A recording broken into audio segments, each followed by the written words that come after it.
Like 5 interviews this weekend. You're the fourth. I got Oh, one more goodness. and then I'm done. Wow. Yeah, Is that fun?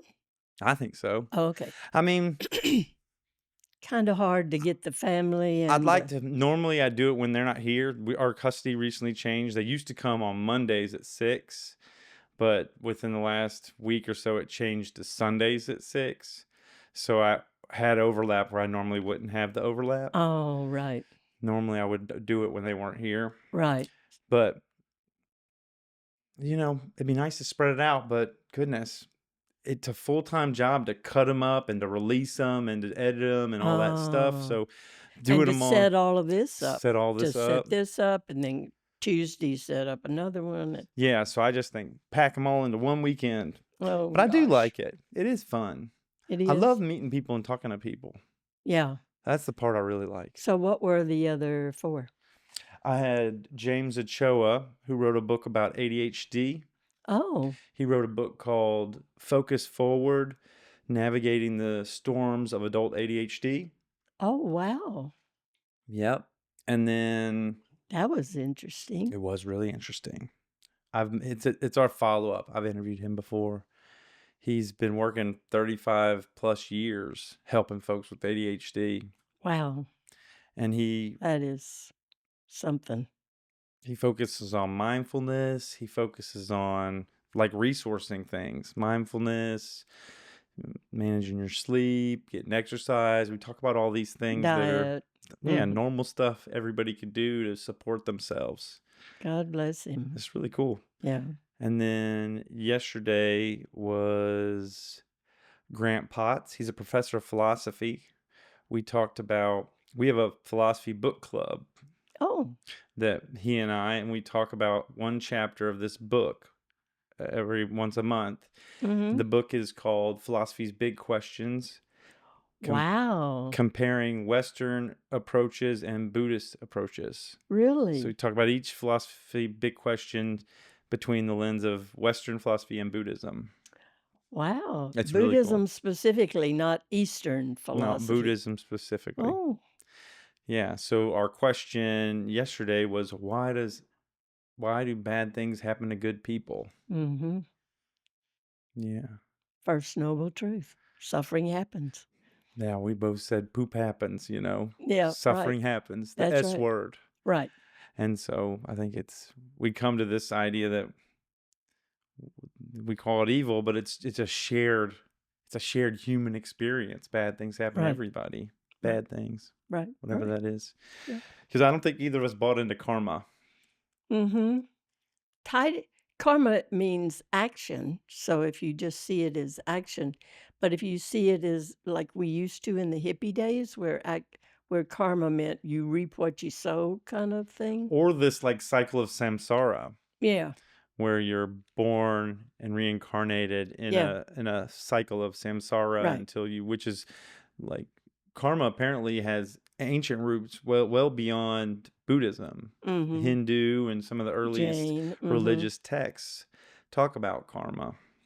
So that was interesting. Yeah. It was a great discussion. Yeah. Well, I just released I think our third question this last week, which was, does reality have a ground? Which was really cool. Got into Nagarjuna and some of these Mahayana Buddhists, Oh, which I've been learning a lot about Vasubandhu and, things I don't know about. well, things I didn't know about either. Yeah. I had to look them up, and Yeah. sometimes I'd have to read that chapter 3, 4 times Yeah. and didn't know how to pronounce most of the words. Right. Exactly. It was tough. It still is. I Mm. enjoy it, learning new things and Mhm. kind of getting some different ideas out there. Mhm. That's one thing I love most about this. And then I met with a life coach who's done neurolinguistic programming and done a lot of things to help people with self leadership. Right. She talked about energy, and it was pretty interesting. Mhm. Today I have you, and then I have a woman named Sarah Ness who is a CEO and founder of Authentic Relating. It's this Oh, kind of this community or this like training for folks to like be vulnerable and authentic with people in their lives, to show up fully. wow. Be cool. Seems like everybody's teaching the same thing. It The does. people that you're interviewing anyway. Yeah, I interview people that help people be better Mhm. people, I think. And really the only way to help people is to be present for them and be compassionate and kind, and that's what all of those are doing. Yeah, it seems like being here now, Yeah, being present, right, figure out a way to shock you right, into this moment, right. which is why it's good to have you here to talk about stuff. Okay. How do you want me to introduce you? As Terry Cortez or Terry or what? Terry Cortez Vega. Okay, Terry Cortez Vega. And when you think about your like title, when you tell people who I am, what do you say? In Buddhism, I'm a Dharmacharya. Dharmacharya. Dharma. Dharma. Mm-hmm. Charya.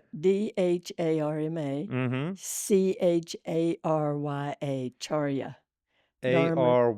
Arya. Dharma. Charya. What is a Dharmacharya means Dharmacharya? teacher. Teacher. Yeah, it Just says means you just teacher. made you made a face. Well, You, it's you, just teacher. yeah, yeah. You Oh know, yeah, on the some webs. people want to be called priest or chaplain or I don't know, preacher or something. But at least in our form of Buddhism, the Plum Village, Mm-hmm. it's Dharmacharya. You're a teacher. Dharmacharya. Dharma I teacher. think on the website it said you were the resident Dharma teacher. There you go. Yeah. And I'll just say Dharmacharya. And anything else you want me to say about you? As it's kind of your label? No, Educator, anything about your school that you teach kids or nah, okay. that's not, no, I guess, I never really introduced myself. Like, I teach at the jail every week. Okay. I teach meditation at the jail. And I just say I'm Terry. But the other day, for some reason, I said, I'm a Dharmacharya. And what that means is Dharma teacher. And both coasts, the East and West Coast, have lots of Dharma teachers. But in the middle of the country, not so many. So I'm the only teacher in Texas, in New Mexico, Louisiana, Arkansas, Oklahoma. There's one now in Colorado. So, but on both coasts, there's hundreds of Yeah. Dharma teachers, Dharma So do charya. do you feel lonely being the only one? No, I don't. But I would like there to be more, so I Yeah. wouldn't have so much to do. Oh, you got a lot to do. Yeah. It's But anyway, Dharmacharya. the guys felt like they felt like they were special because I s- because I've never introduced myself that way, Mm-hmm. but then I did, and then they felt like, oh gosh, we've got an authentic person here, not just this old woman who's coming in You volunteering at the jail. you transform from an old woman volunteering at the jail to something fancy Just something fancy. just by saying I'm a Dharmacharya. Dharmacharya. And to say that I'm the only one in this whole I'm the only one. region. Yeah. So they thought, oh, wow, we should pay attention to her. Pay more attention. Well, that's what we want. Yeah, just pay That's right. attention to me. Actually, it's not what I want, but that's, yeah. Yeah. Oh, well, I'm glad. Well, yeah. I found a teacher who teaches nonviolent communication that I asked to have on the show, and I found that she was the only one in She's been trained in that Mhm. MSNBC or whatever it is. in the MVC, Mhm. nonviolent communication. She's the only one in a couple states. I Mhm. couldn't find another one, and I thought for sure there'd be a couple of them around here. Because that's a really big program I thought it was. by John Kabat-Zinn. No, well, that's the MBSR, Oh, the okay. mindfulness-based stress reduction. Uh-huh. Nonviolent communication is Marshall Rosenberg. Oh, yeah, that's right. Yeah. Yeah. So for our show, we could talk about what Phil will fail at. I could fail at Buddhism. I could fail at mindfulness. I could fail at, what do you think you're an expert in? The Dharma? No.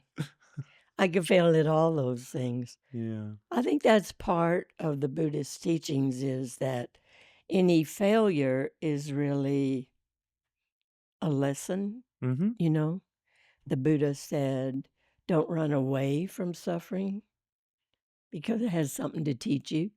If you run away, it'll come back Yeah. because you're supposed to learn this. Right.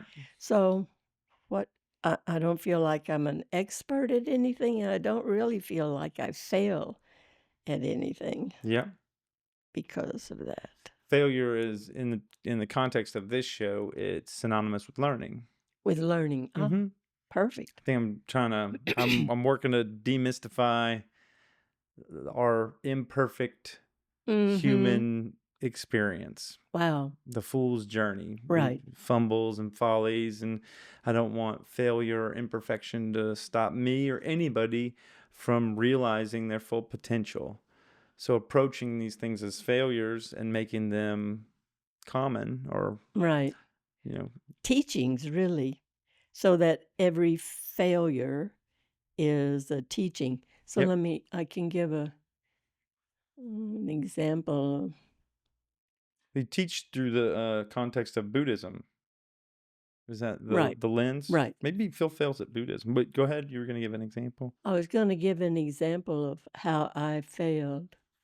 I was a Methodist and that whole Christian thing, and my daddy died of brain cancer when he was young and I was young, and I started hating God and Jesus and all of that stuff. I failed at understanding the Christian teachings, but that's what brought me to Buddhism. Buddhism.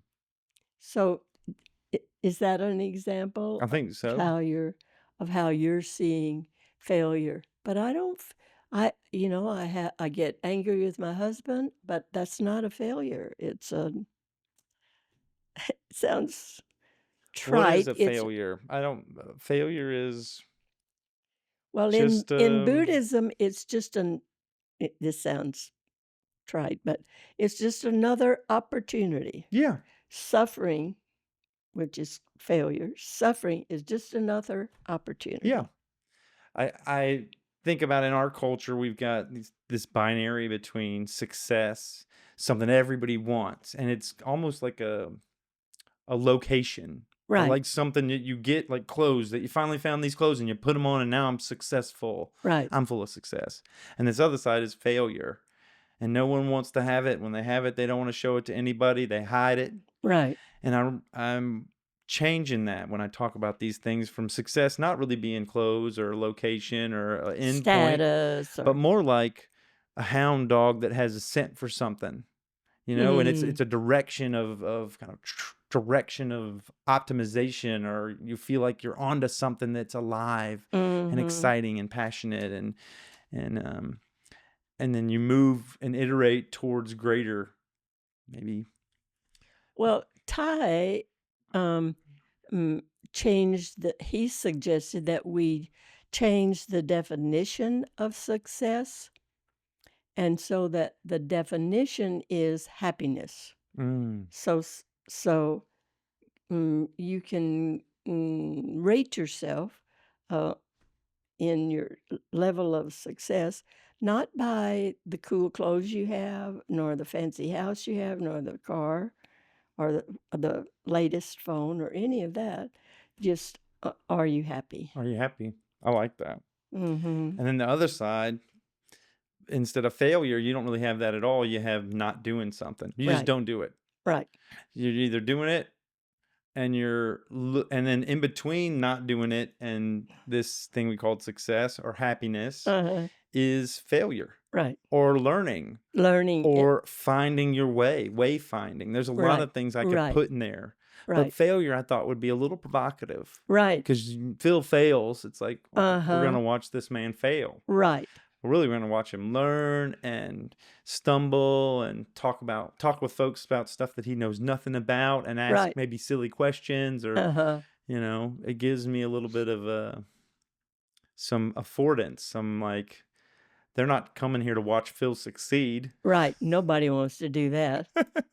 Because if somebody else succeeds, that means I'm not a success. Yeah. The way we look at it. So maybe they'll just come and watch me fumble through self-improvement or my Yeah, own kind of enlightenment or my yeah. own journey to being a better person. Mhm. Yeah. This could just be an excuse for me to hang out with cool people. Yeah. Dharmacharyas, oh my goodness. The Oh, only one in the uh, middle of the uh-huh. America. Desert. Wow.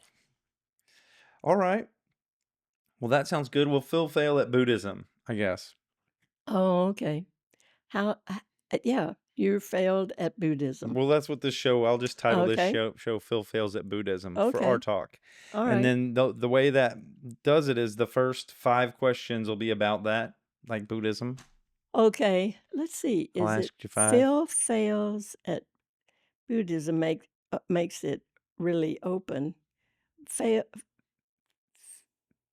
Phil fails at success At or success. at yeah. Is that how did you name the one? Phil fails at ADHD? Thriving with ADHD. Uh-huh. Well, whatever you think is best is good. I don't I know. wanted to tie it to something that you are very knowledgeable in. Yeah, Tie it to something that's a part of right. your thing. But it also needs to be something that people would say, "Ooh, he couldn't do that." But that people are interested in Buddhism now, I think. I That'd hope be so. good. I That'd be hope they good. are. Let's do that. Yeah. And so what'll happen is the first 30 minutes I'll ask you 5 questions about Buddhism. Okay. Probably talk about Thich Nhat Hanh and yeah, just questions about Buddhism. Okay. And then the next, hour or so, I'll ask you your life story Okay. about from birth until where you are now and how you came to be a Dharmacharya. How Okay. you came to kind of devote your life to learning and being a bodhisattva, Okay. right? You're Yeah. also a bodhisattva, right? No. Well, I actually am a Buddha to be. So are you. Okay. So Phil fails at being a Buddha might be another I thing. like that. We could do that. Uh-huh. Being a Buddha. Because of course you can't fail at that. That's No, I'm already a Buddha. I you're just have already a to Buddha. come into my You have to Buddhism, oh, Buddha-ness. that's right. Peel off the non-Buddha part. Just like enlightenment is always here, All right. always around us. Okay. That sounds good. Being a Buddha. Being a Buddha. And we'll do the 5 questions, then I'll ask you your life story, and then Okay. and that'll be it. All right. You ready to start? I'm ready. All these cameras are on and we're taking audio through this, so if you speak into this, it'll hear you. Okay. Okay, you want to clap together? Oh yeah, between the questions and the life story, we'll play a little game, an improv game. Have a little fun. Okay. I love doing that. That's good. I love playing improv. Okay. You want to clap together? Sure. Ready? Did we? I think so. Okay. Yeah. Welcome to Phil Fails. My name is Philip Jones, and today I'm joined by Terry Cortez Vega. She is a Dharmacharya. You want to wave at everybody? They're in these cameras. Dharmacharya wave. Yeah, Dharmacharya. And you're the only Dharmacharya in the middle of America. That's right. Right here, you're looking at her. In person. In the In flesh. Today, Phil fails at being a Buddha. How did we come to that? I was like, we should do Buddhism, and you said success, but we came upon being a Buddha because you can't fail at being a Buddha. So Phil fails at being a Buddha is a impossible task. Right. Right. But we can always try. We can try to fail at being a Buddha. Right. And we can think we have failed at being a Buddha, but we can't do it. We can't do it. Why is that? Because every failure is an opportunity to learn. So every failure is a teaching. The Buddha said, don't run away from suffering. Don't run away from failing, because you've got a lot to learn from it. Mm-hmm. And we don't like that teaching very much because we want to hide from our suffering. We want to play on our phones, and we want to do social media, and we want to read books, we want to meditate, we want to eat, drink, smoke. We don't want to fail. Mm-hmm. And so we do everything we can to keep from failing. And that's what the Buddha said is a mistake. That if you just stop and embrace your suffering, what you think you're failing at, you can learn something from it. Yeah. And then, so it's impossible to fail at being a Buddha. So you are a Buddha. I'm a Buddha. You're a Buddha. Nice. Yes. Yes, I've been wanting to be a Buddha all my life, and now I am one. Yes. I'm going to tell everybody. Tell everybody, that'll be good. I'm a Buddha. There you go. That's funny. Feels good. Sitting here, my Buddha-ness. I'm already sitting like a Buddha. Sitting like a Buddha, you are. Dang. Got it. Let's talk a little bit about your lineage. I know you because I sat with Plum Blossom Sangha Right. about what we said like 5-6 years ago before COVID, down the street every Sunday. Right. From like 4 to 6 or something, or That's 6 right. to 8 or something. Yeah.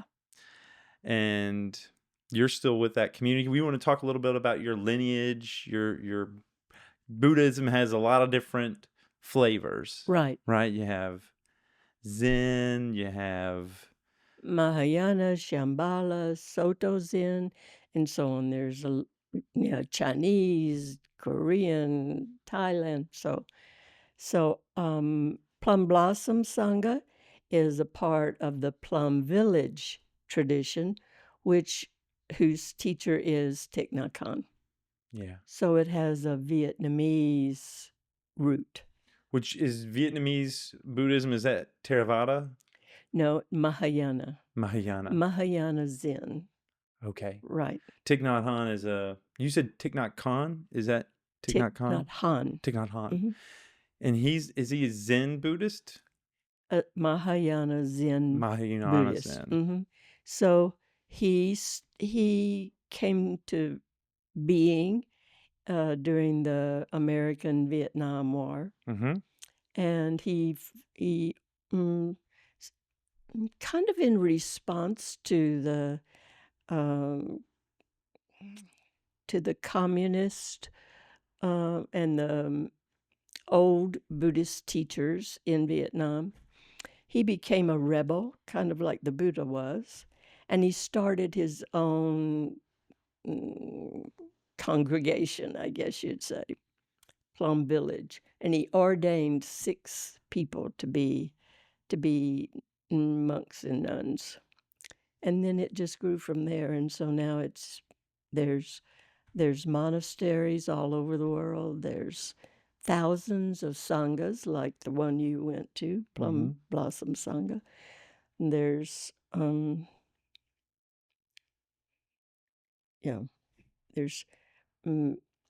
thousands of monastics, thousands of lay people who are ordained. I'm a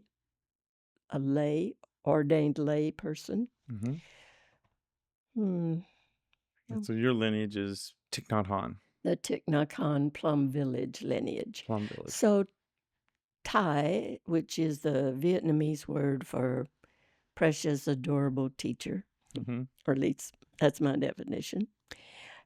Thai died in 2021, and but in Buddhism, of course, nobody dies. You can't die. You've never been born, and you never die. So that's you, Phil. You never were born, and you will never die. That's a brain teaser. Well, that's because you're a Buddha, and we're all Buddhists. So actually, the 21st century scientists agree with that. So from nothing, you can't all of a sudden become something.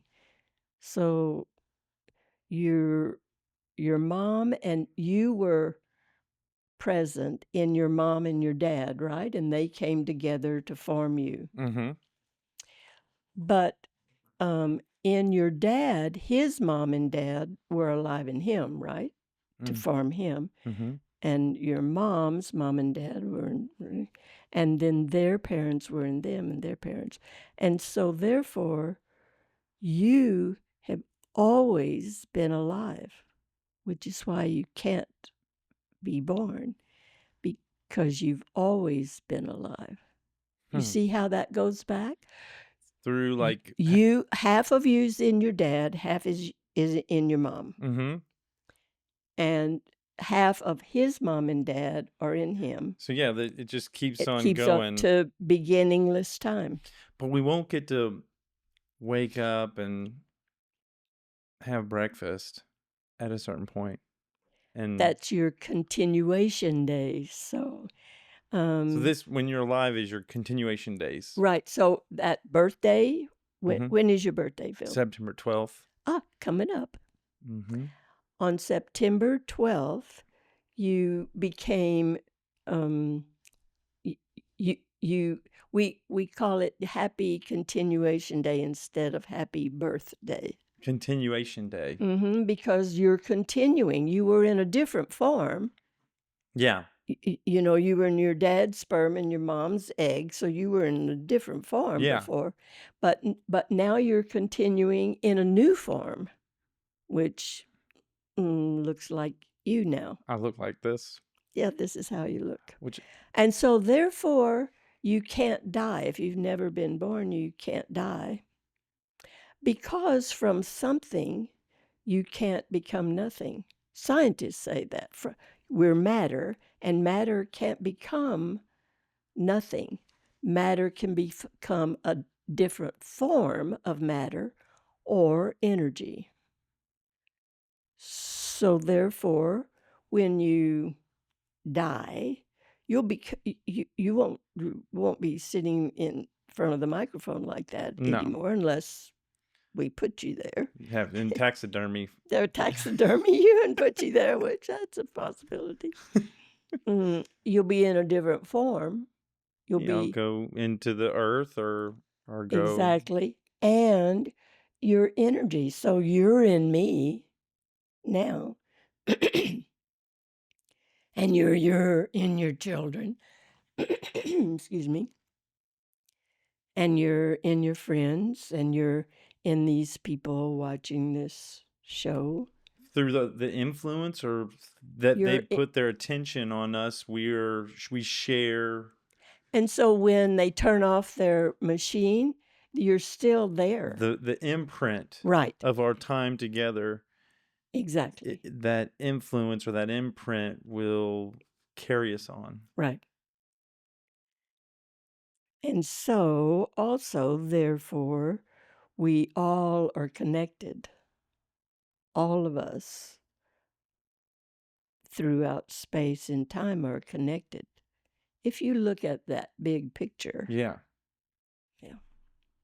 Kind of trippy. Well, so nothing is separate. So, yeah, I'm not separate from you. We appear to be. That's the illusion. That's the illusion. Exactly, Phil. Right. Yeah, I like that. Okay, first question, and you kind of already answered it. The first question I always ask people is, how would one fail at being a Buddha? Well, the best way to fail at being a Buddha is to not believe that you are a Buddha. To not believe. That not to see the reality that you are a Buddha. If we're all interconnected, we're breathing the air the dinosaurs breathed. We're breathing the air the Buddha breathed, right? Mm-hmm. The Buddha is in you. The Buddha's in us. The Buddha was always there. Right. Just like you are always has Right. always been there. So the way you fail at being a Buddha is not to believe you're a Buddha. Right. But aren't you still a Buddha even if you don't believe? You're just unaware Right. Buddha. So when you fail at a job, aren't you still doing the job? You just aren't aware of how you're doing the job. Yeah. So it comes maybe down to awareness. You're just not living your full Buddha potential. Right. Well, yeah. Yeah. No? Yeah. Yeah, that's good. You're it's so much easier to notice what things I don't do well, right? Mm-hmm. And to think I'm not as good as it's a whole lot easier than saying to myself, I'm really good at It's this. negativity bias. There you go. Yeah, Yeah. it's Kind of like I had a girlfriend once who was getting married. She's a really beautiful woman. And she was getting married and she had a wedding dress on. And her mom came to her and said, for the first time in her life, now, Kay, I don't want you to get the big head, but you're really beautiful. And her mom had never told her she was beautiful.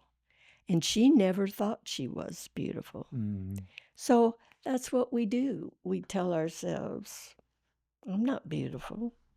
I'm too fat, or I'm too skinny, or I'm too old, or I'm too bald-headed, or, yeah, So that means we're not noticing we're the Buddha. yeah.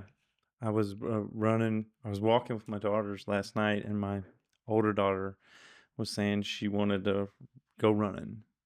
And she said, well, she didn't want to run during the morning or during the middle of the day because people would see her and they would see how awkward she is when she runs and how ugly she looks when she runs. And I said, I don't Exactly. think that's a thing. I think when I look at people running, I think, wow, those people are investing in their fitness. Those people are Right. awesome and they're powerful and strong. And I never think that's an ugly person investing Right. in their fitness. Right. And I thought, like, where did you get that? Right. From our culture, right? From our stories. I started to think, did I give you that download at some point? It doesn't have to just be daddy and mama. It is, especially at this age, isn't it? Yeah, it's in the peers. culture. Yeah, Mhm. peers. Right. She's like, I don't want my peers to see me out running. They'll Right. think I'm ugly or awkward. Or Right. maybe I have a sweat on my forehead while I'm running. Right. Yeah. Yeah. And we do the same thing. We Yeah. all do the same Yeah. thing. We do. Right. I'm too, and fill in the blank. Yeah. The person I spoke to yesterday called them self-limiting or self-defeating beliefs. Oh, I'm not good enough. I'm Right. not worthy. I'm not pretty. I'm not lovable. right. No one likes me. Well, the truth is, somebody is always prettier than you and smarter than you and a better Buddhist than you and kinder than you and there's always somebody who's There's not an end of the line, the person that's the best, you don't think? No. No? No. Even no matter who it is. No.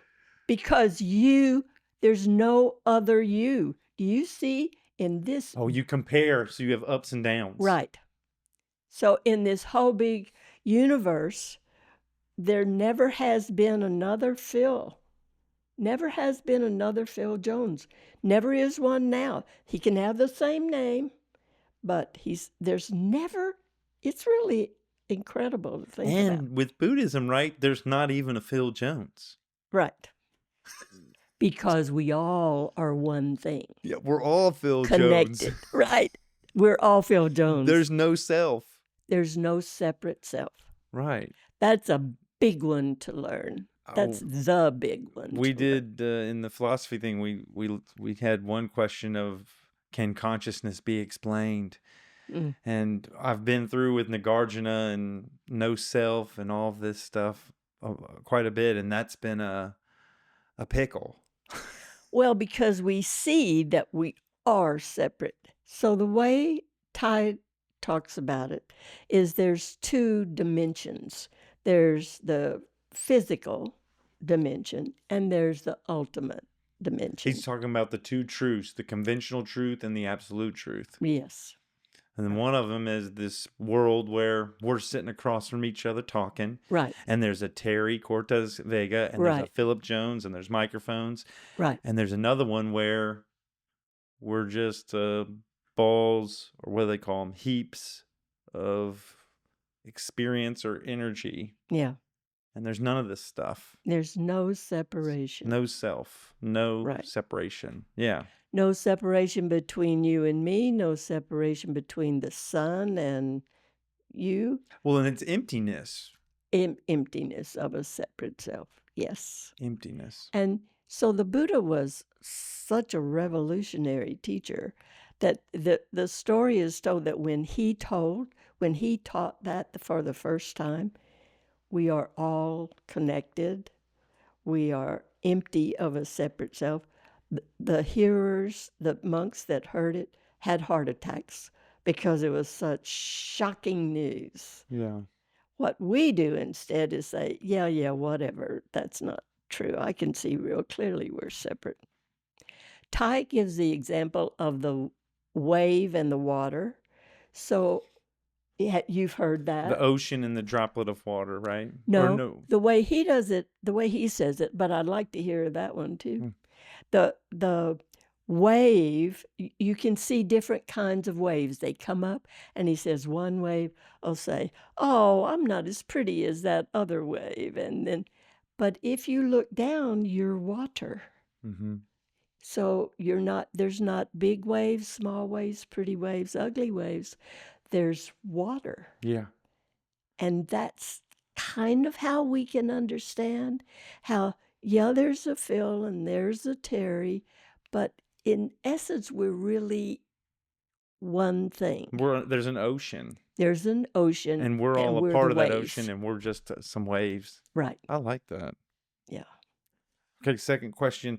How does someone succeed at being a Buddha?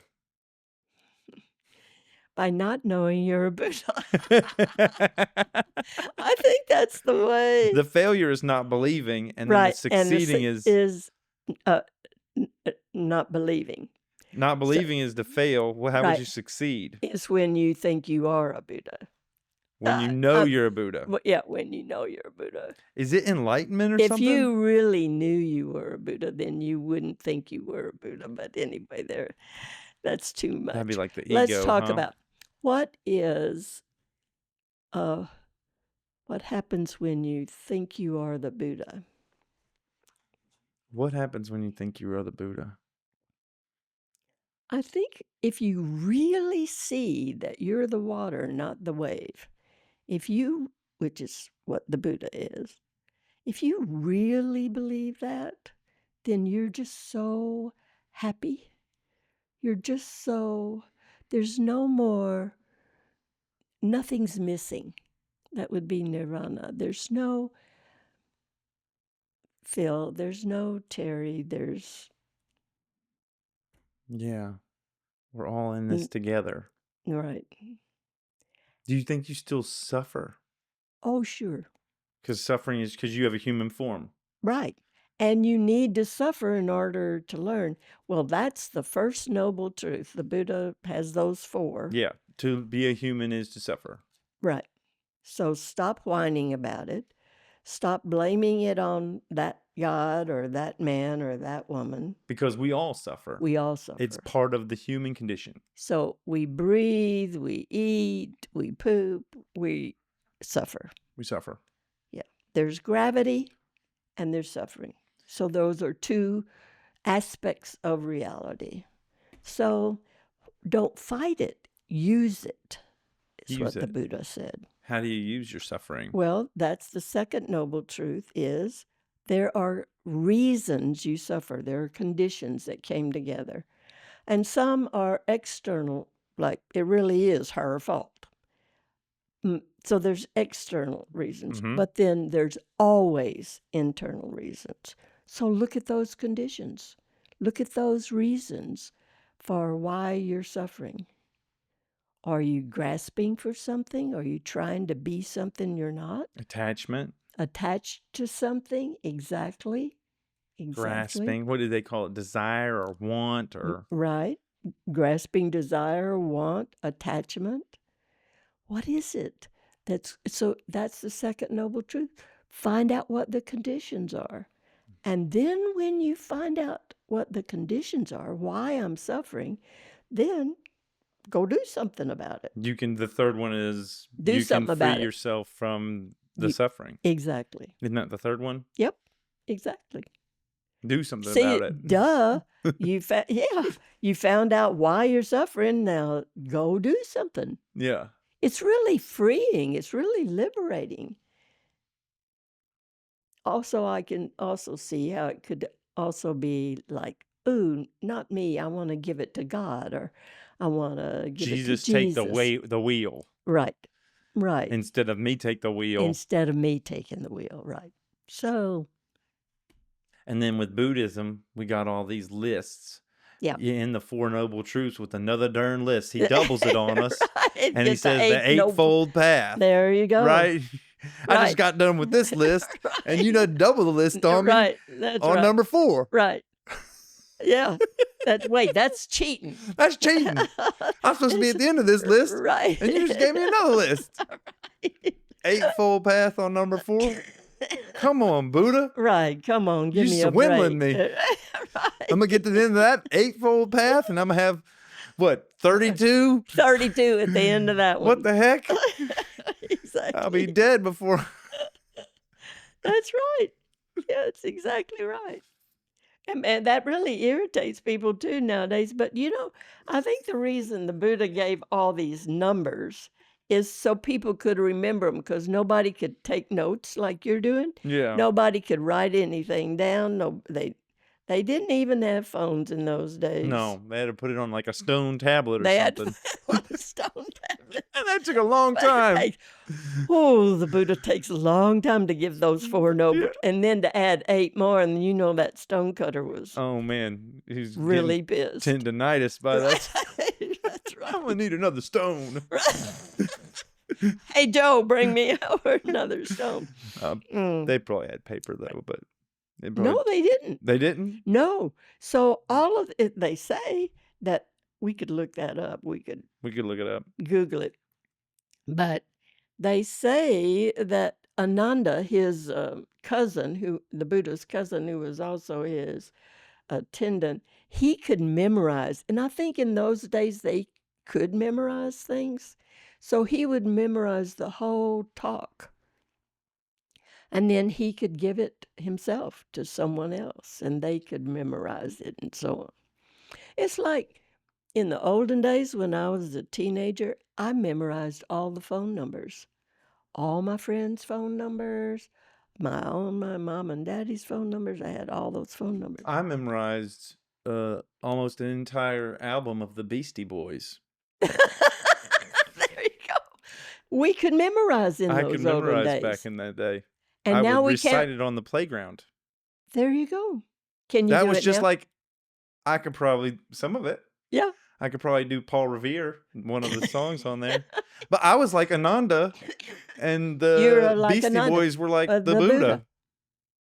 You have got it, child. You have Dang. got it. So it was just a spoken.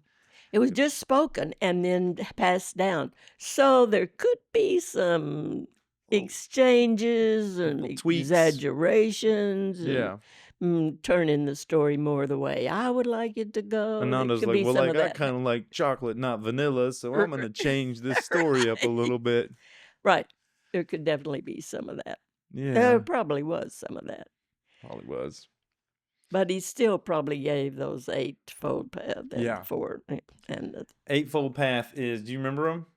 oh heavens, maybe.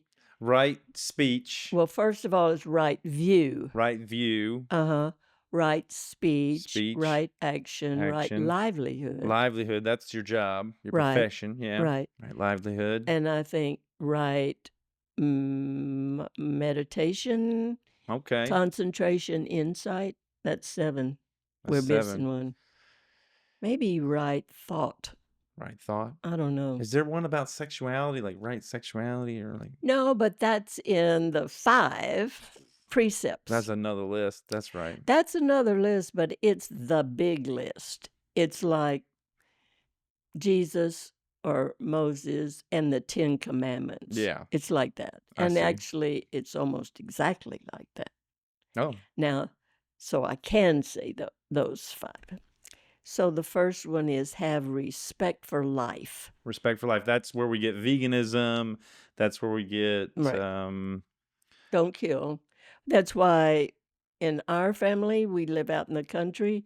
We have tongs that we pick up a scorpion with and put it outside rather scorpion than tongues. smashing it. Yeah. Scorpion tongs. I try not to I try to have that same thing here at the house. My daughters sometimes they'll demand that I kill the insects. Uh-huh. I'll catch them and I'll put them out Right. unless they, it's just It's a give and take kind of thing. yeah, I try to do that. Sometimes Well, they get there before me right. and So why do you try to do that? I don't know. I don't want to I just figure I want them to go about their business. Right. I don't why should I think we're trying to cultivate compassion. And so you can start with compassion for mosquitoes or scorpions or hold on. Mosquitoes probably die eh, immediately. I mean, okay. but those little pill bugs or like Uh-huh. lightning bugs that get in Uh-huh. or Spiders. mosquito wasps. Oh, No, the mosquito those. those big ones, the mosquito hawks. Oh, okay. I'll let them out. But Yeah. mosquitoes like they get the They get the slap. Well, here's what I heard the Dalai Lama did, and I wasn't there, so mhm. I don't know. Mhm. But the mosquito came and he shooed him away. And then or her away. And then mosquito came, shoo it away. Mosquito came, Third time. third time's a charm. He gave him 2 warnings. The thing about these 5 precepts is that they're not if you don't do this, you are going to hell. Right. Or if you do swat that mosquito, you're going to hell. That's not it at all. The whole idea, Ty even names these 5 precepts the 5 mindfulness trainings. Mm. So we're training ourselves to be aware of what we're doing, what we're thinking, what we're feeling, so that then we can choose. Otherwise, it's a knee-jerk reaction. Awareness. So the first one is have respect for life, don't kill.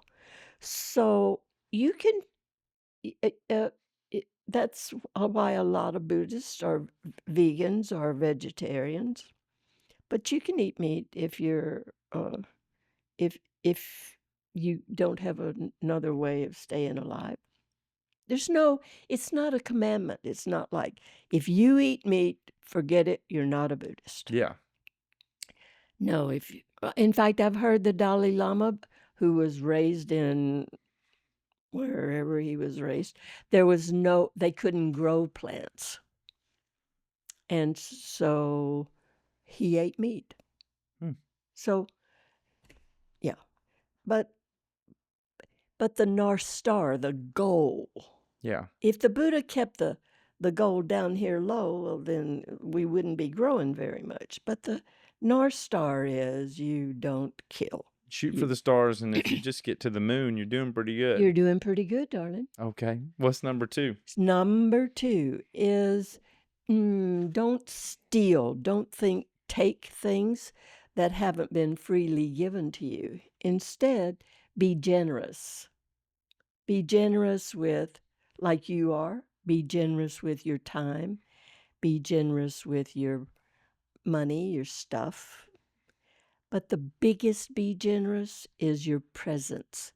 Be really present, like you're doing right now. Be really present. That's the big gift. Mm.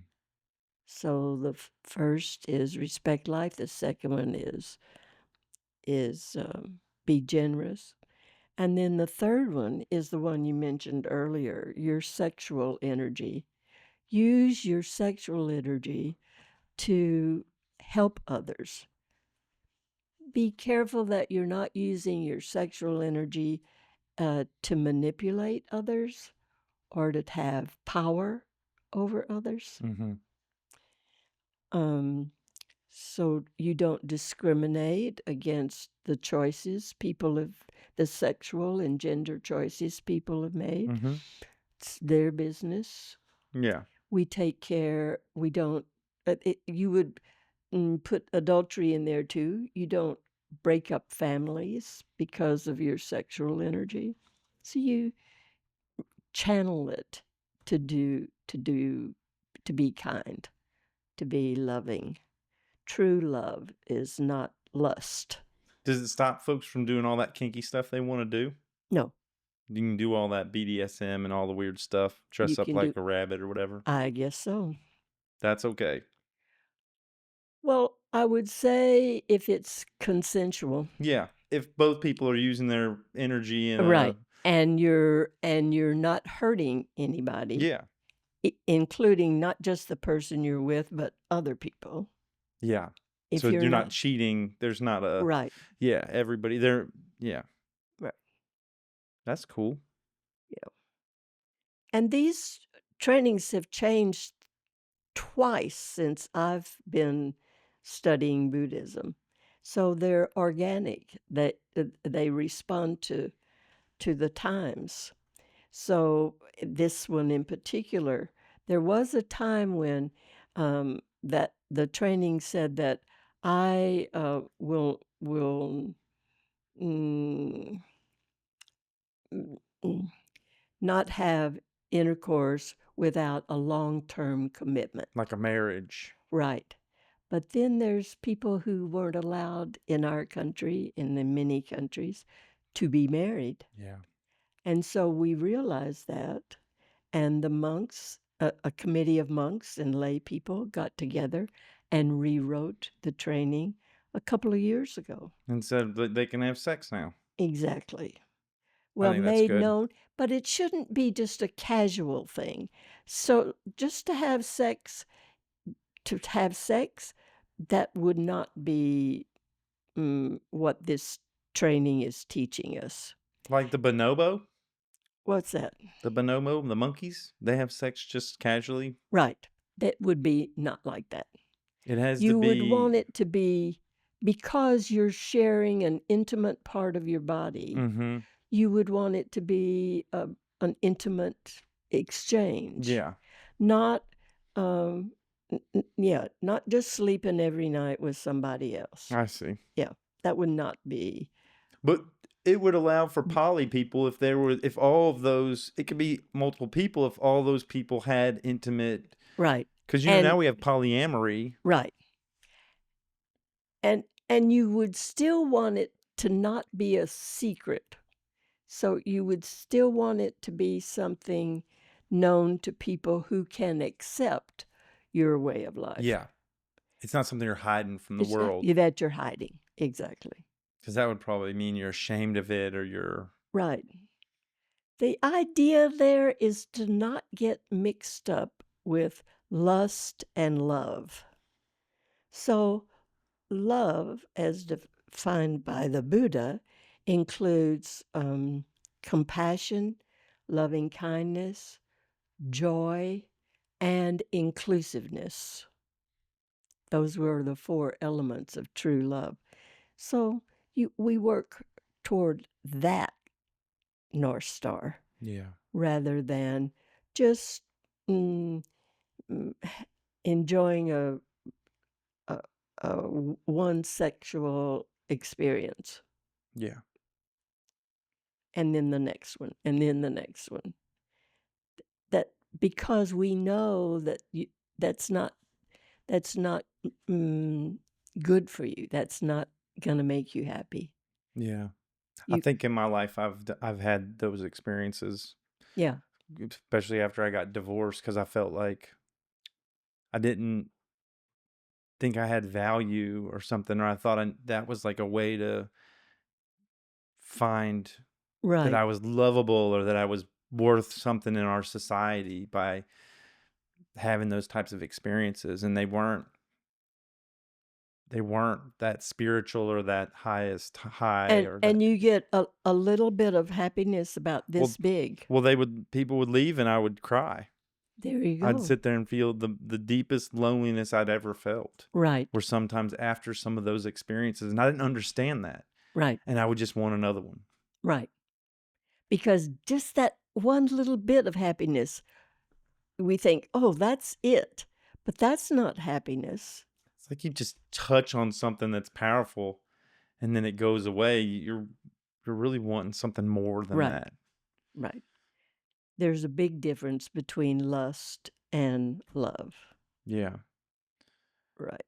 And we think we can, put an end to our loneliness by connecting with somebody sexually, Mhm. and it doesn't work. So therefore, that would not be part of this third training. This third training is when you open your body in to intimacy, your body's not separate from your mind and Right. your heart. So be careful. Be careful with your social your sexual energy. Yeah.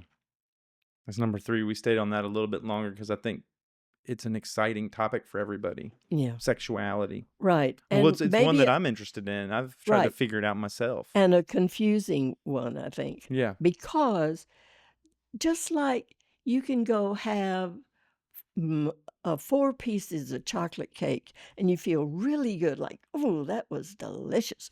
But then later you feel horrible. That's right.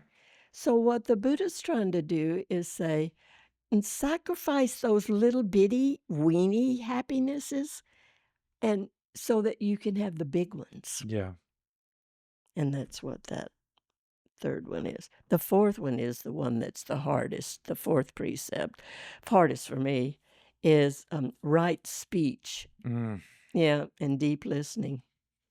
So in this training, we try to listen deeply, to be really present when someone's talking, not just be thinking, "What am I going to say as soon as they shut up?"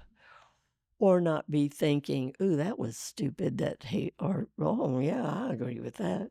That we just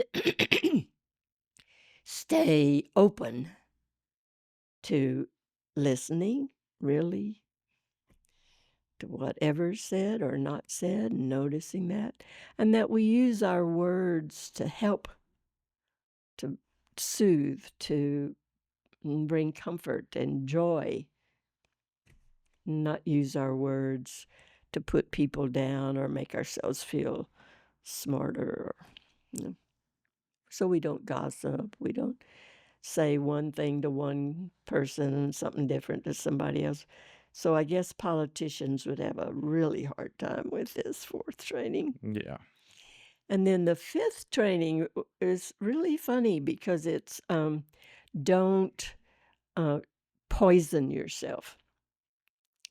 And the way you could poison yourself means something that helps you, that makes you lose your awareness, your mindfulness. This is alcohol and drugs and stuff. So you don't take alcohol, you don't take drugs. But the Thai also expanded it to mean also don't watch TV with a lot of violence. It's content that's provocative or Exactly.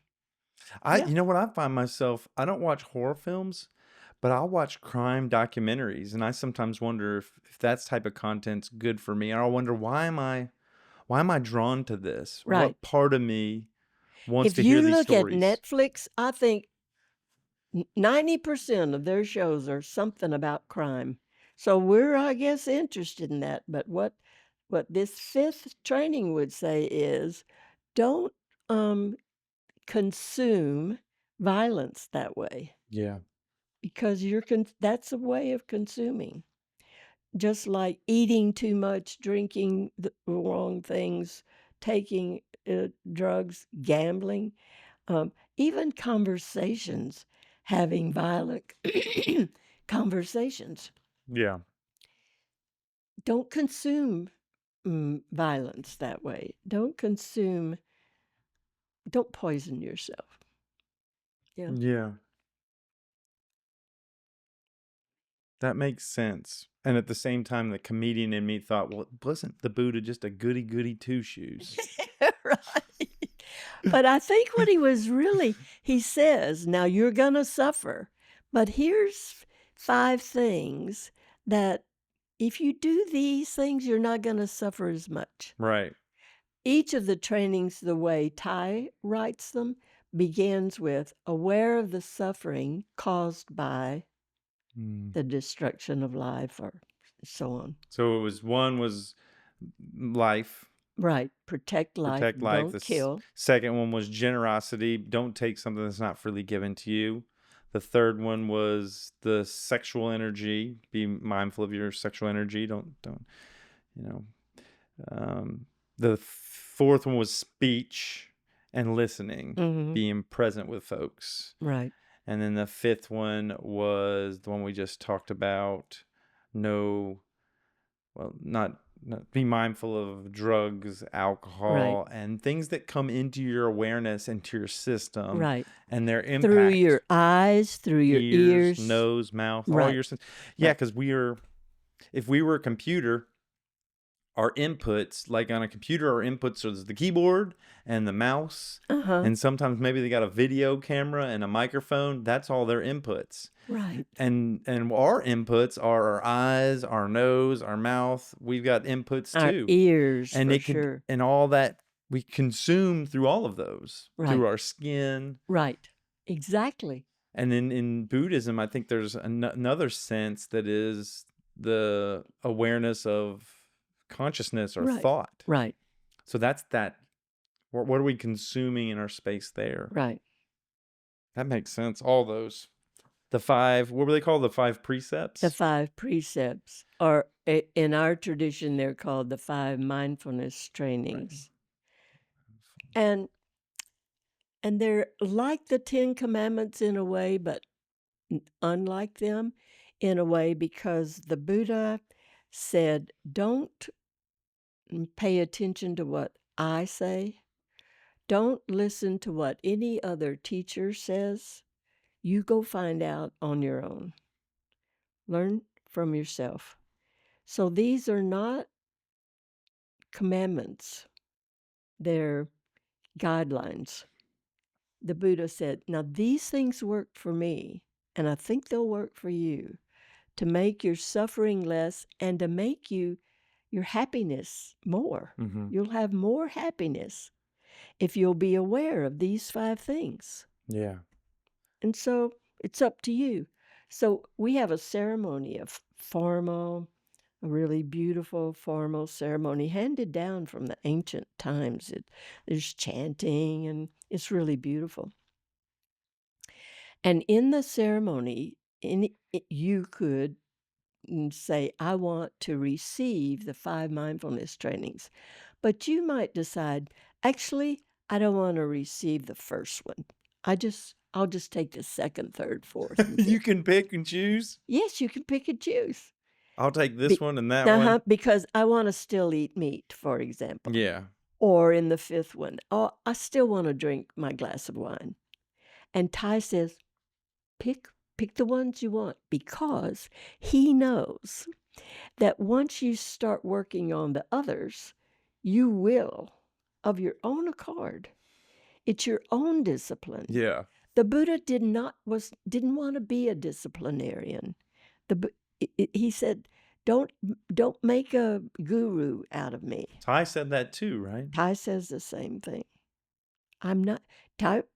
The focus isn't on the teacher. It's the focus teachings. is on the teachings and your own. You're the Buddha. Yeah. Listen to your Buddha. The experience or the impact of walking the path. Right. Notice. All you have to do, it's just mindfulness. That's the key. Just notice. Just notice what you're saying, and then decide, oh, is that something that was kind, or was that beneficial? That make me happy? I can give an example.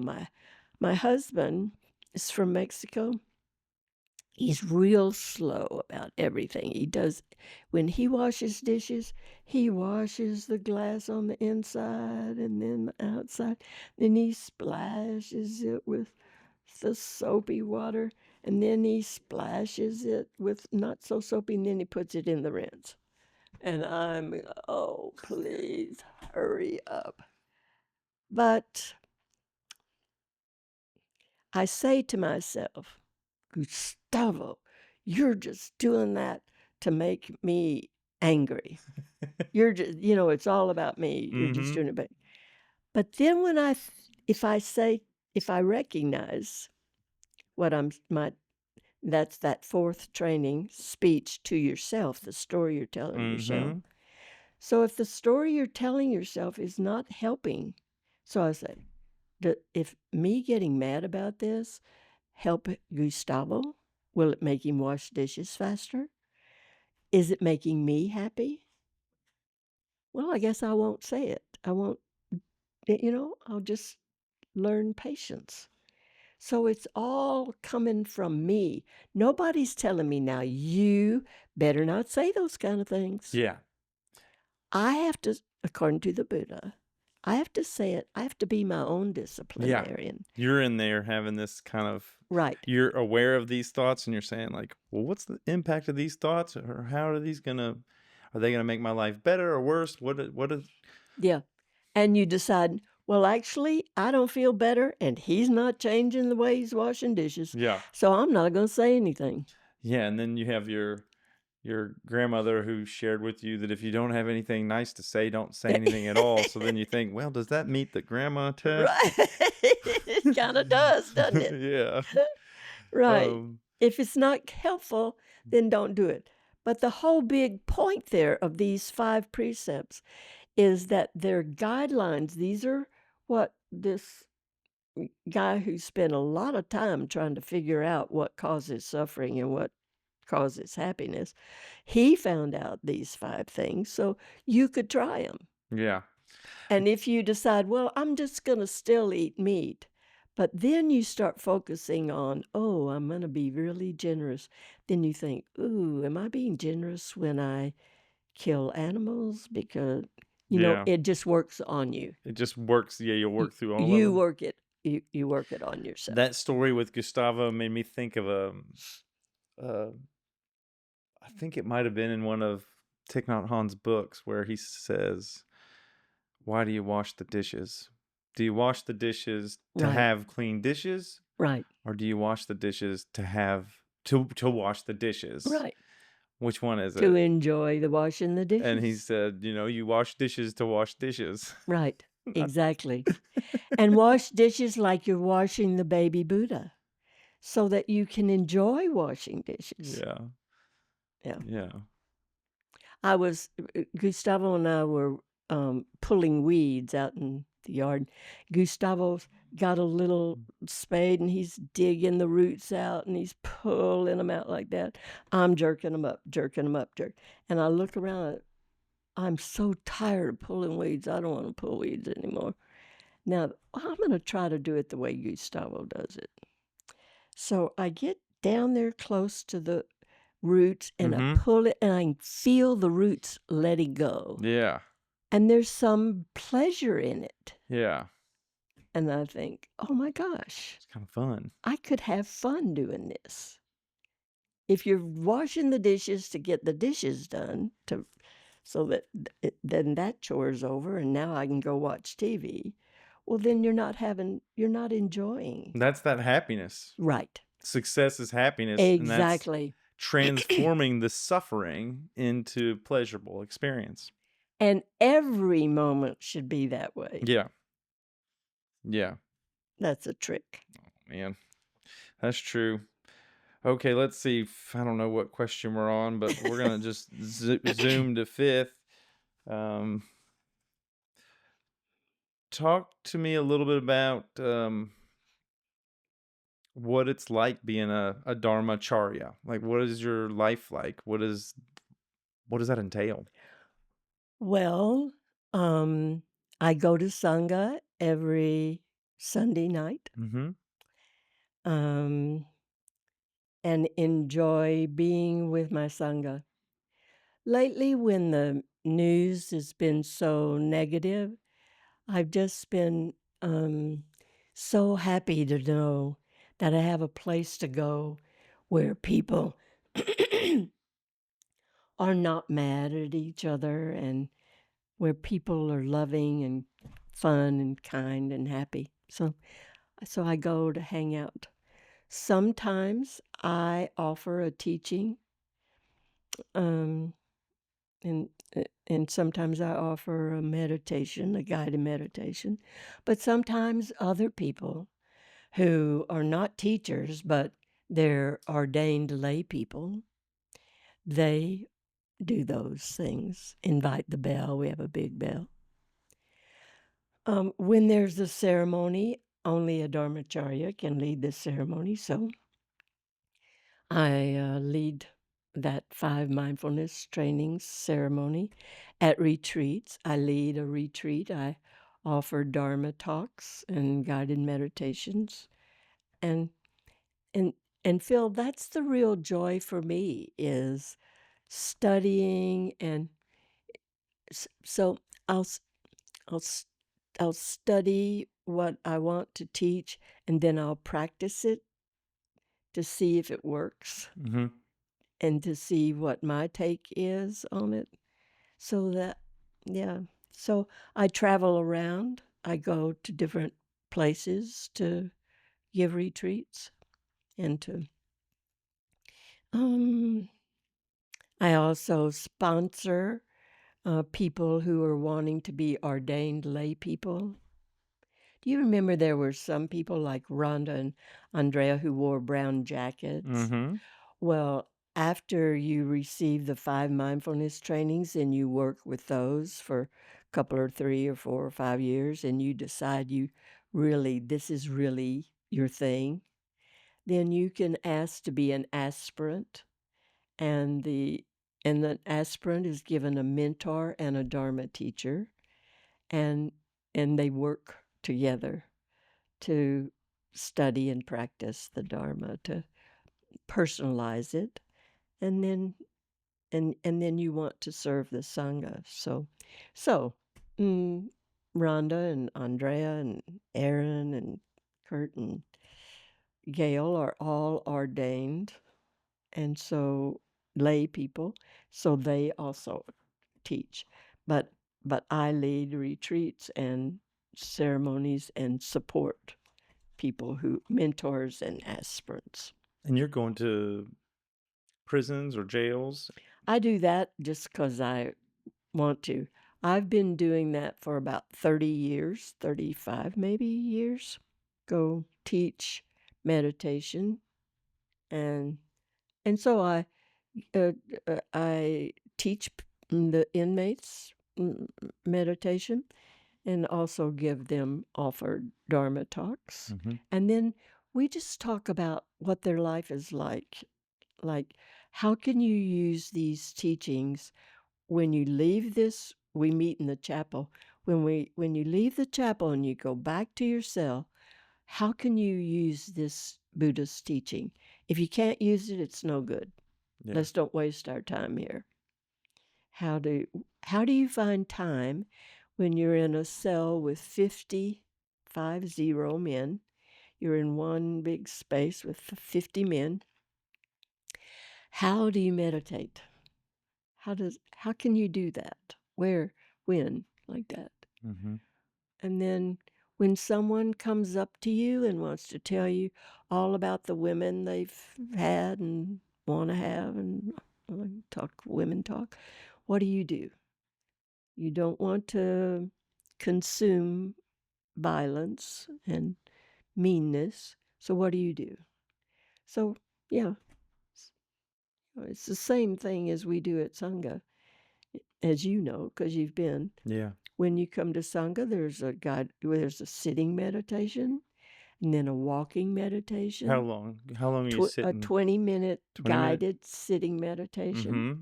and then a 20-minute walking meditation, all of us walking slowly, just noticing our foot and like that, just Mm-hmm. slowing down, and then a 20-minute silent sitting meditation. Mm-hmm. And and so then someone offers something for us to reflect on and share, just like I do at the jail. And so one of the teachings of the Buddha of Thai, and then we talk about our own experience with it. Yeah. Yeah. And then we sing some songs maybe. We have a band now at our Plum There's a Blossom band Sangha. now? Yes, you would like it. I would like it. Yes. Goodness, I didn't know we had a There's a band. juice harp and a ukulele and a guitar What? and a fiddle and drums. I want to come be a part of this Come be a band. part of it, darling. Oh man, It's fun. I will. What what does dharma mean? You say dharma talk. What is dharma? Dharma. So in Buddhism, there's 3 gems. There's the Buddha, the Dharma, and the Sangha. Mm-hmm. So the Buddha is not Shakyamuni Buddha of 2,600 years ago, but Buddha means enlightened one, awakened one, the one who is awakened. So there's thousands, you're a Buddha. I'm a Buddha. There you go. Yeah. So, but the Buddha is usually is the teacher. The Dharma is the Buddha's teachings. Mm. If it's spelled with a capital D, capital Dharma, then it's the Buddha's teachings. If it's spelled with a little d, Dharma, then it's the reality. It's reality. It's what is true, like gravity, oxygen exchange with trees and people. It's so that everything can be a teaching, Mm-hmm. right? So this lovely fire in the fireplace can be a teaching, and the trees are teachings, the rivers are teachings. So Dharma means teaching, either from the Buddha or from everybody else. You're teaching me, I'm teaching you. And then the Sangha is the community that enjoys the Buddha and the teachings, the teacher and the teaching. And according to the Buddha and according to Thai, the Sangha is the most important part. It's the beloved community, as Martin Luther King said. It's where you really get the teachings from each other, Mm-hmm. from our sharing. Yeah, it's really sweet. And you don't even have to say anything. You know, you can sit in silent meditation. This really happens. You sit still and you just feel good. You just feel I don't know, that sounds kind of woo-woo, like, woo, the energy. But yeah, it's true. It's true. You hang out with, yeah, people like that, and then afterwards we talk or something, but the Sangha is the most important part. The Buddha said that in one of his sermons. Yeah. Mm. Yeah, I think you guys have a really good sangha. We I guess did. I'm a part of it. I just hadn't been showing up in a while. Right. Y'all moved down south. We did, way south, yeah. It used to be I could walk to it, and now it's a long drive. But still it's available to it's you. available, And yeah. and I will come. Yeah. But there's a church just around the corner here. You could go to that church too. I could go to that church. And there may be some of that same kind of peaceful, loving, happy energy. Mm-hmm. You know, I think a lot of people think of Buddhism as suffering, as studying suffering and being suffering. But the truth is, you get to know suffering so you can be happy.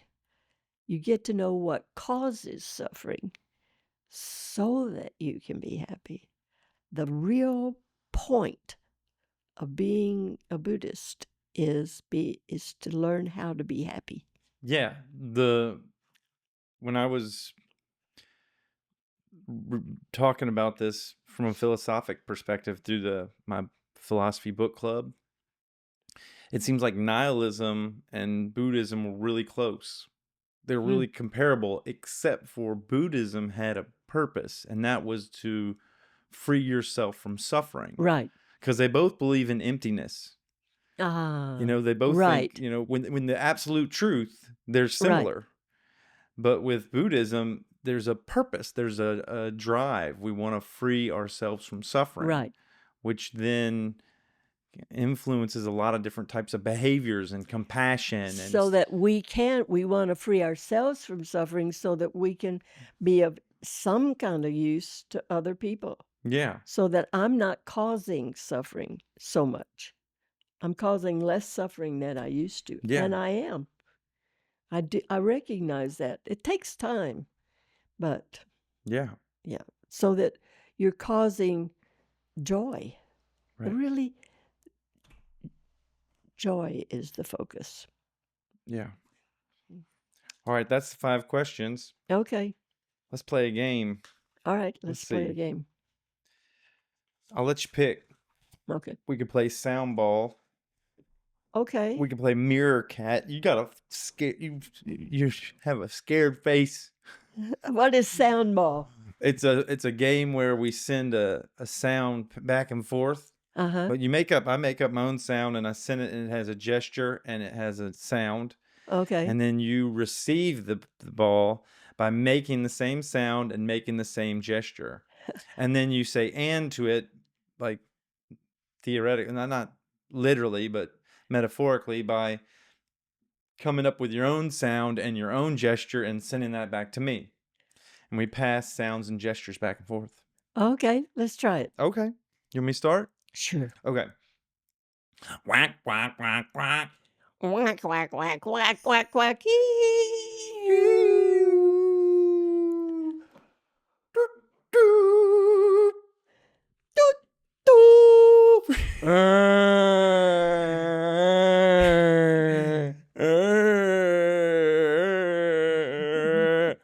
Hoorah! Hoo-ah!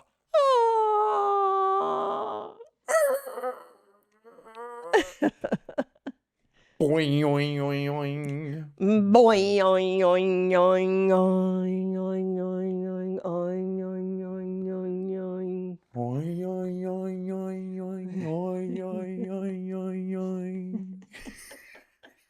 Okay, that's fun. I'm gonna do that with Gustavo. Heck yeah, it's fun. Yeah, and I'm gonna do it with my kids. Oh, maybe I'll even do it at the jail. You That'd be should. cool. You should do it at the jail. Yeah.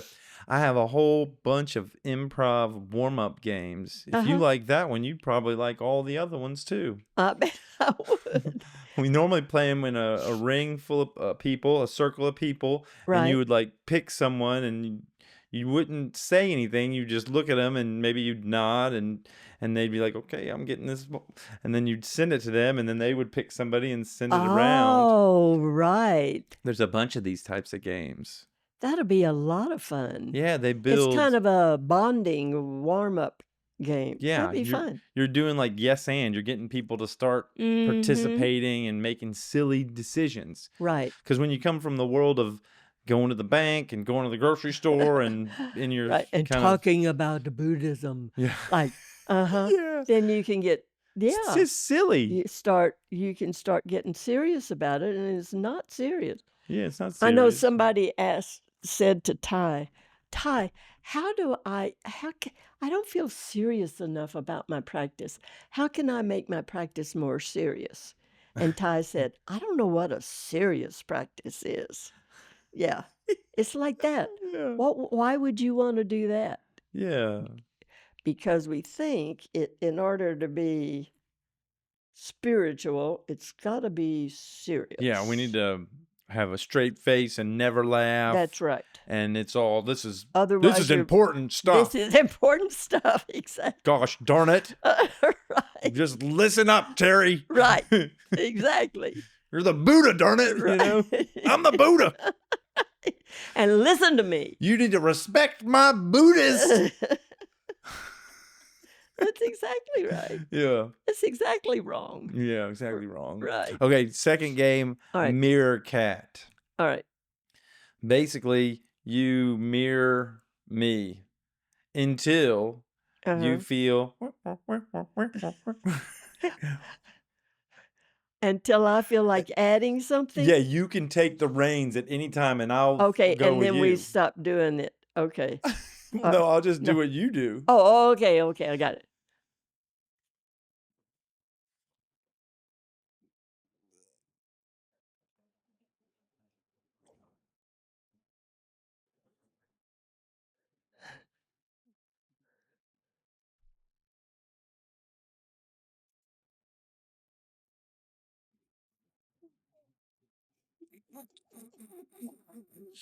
Okay. Okay.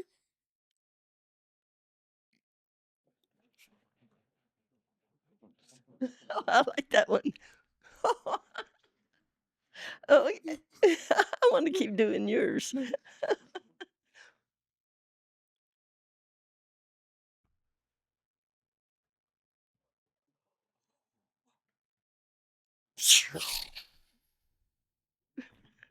Now we ask all the viewers, the people that watch that beautiful expression Yeah. of fun and play, if they notice, if they recognize the moment when we switched, who was Oh. the kind of leader? Oh, yeah, there wasn't. Who knows? We know, I but guess I so. wonder if they know when the reins got passed back and forth. Oh, and how do we even know that, "Okay, I'm the boss now. Now Yeah. you're the boss. Well, So I'm I gonna knew give it 'cause to you." I when didn't even feel like we were giving it and taking it. you didn't? No, Well, you followed me but when you it were just doing it and then I started doing something, you followed I know, me. but it just felt like that's we were w ah, 1. Oh. I think I've got emptiness is not self. You think you got it. We experienced it. Wow, that's really good, Phil. That's good, that's fun. Yeah. But That's I think that's and you're and following up that way, that makes that's interesting. How did you know? See, I felt like I wasn't ever the leader or the follower. never. Mm-mm. I just felt like it was all, mm, But you said while we were playing, I'd rather just keep doing your one. well, that's true because I was, yeah, and All right, oh, why that don't was we fun. do Okay, we're going to transition into doing your life story. We're going okay, to learn and we'll all make about it Tara. short. We can. Yeah. Can we you want to lead us through a short guided meditation before that? Oh, I'd be happy I to. would love that. Can I use my bell? You can Can I step away from this and get my yes. bell? Yes. All right, let me get that. Absolutely. That's your travel bell. That's my travel bell. Don't leave home without it. Okay. We just get settled. Okay. Just you might want to you can leave your feet there if you like and lightly close your eyes. Just let your shoulders relax. You want your head not to be forward or backward. And just feel yourself being held by the chair. And we'll listen to 3 sounds of the bell. First, I wake up the bell.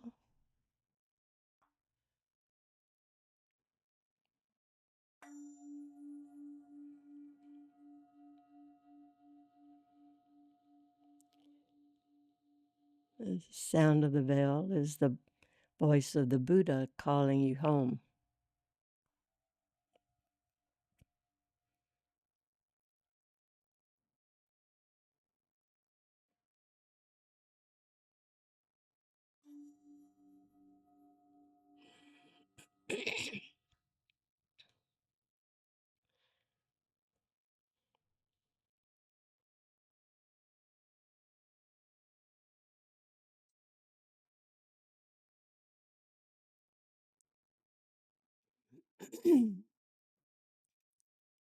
So bring your awareness to your in breath.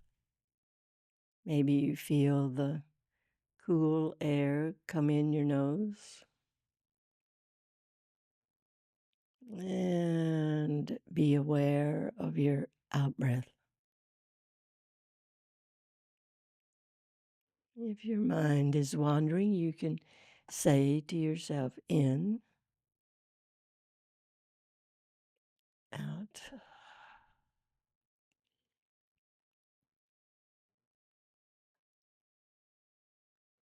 And allow your breath to relax your body. Relax your shoulders, your hands.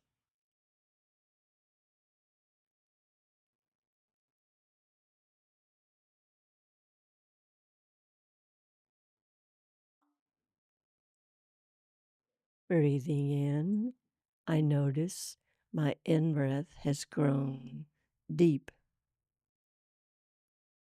Breathing out, I notice my out breath is slow, deep, slow.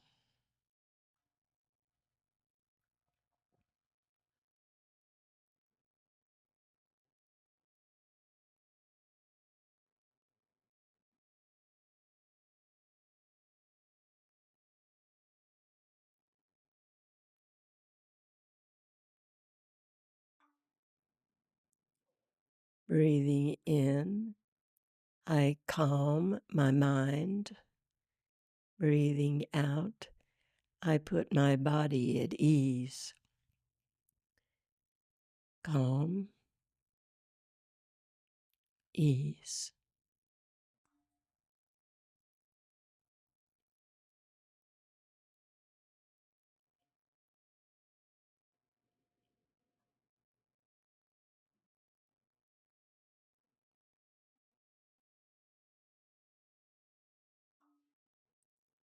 Breathing in, a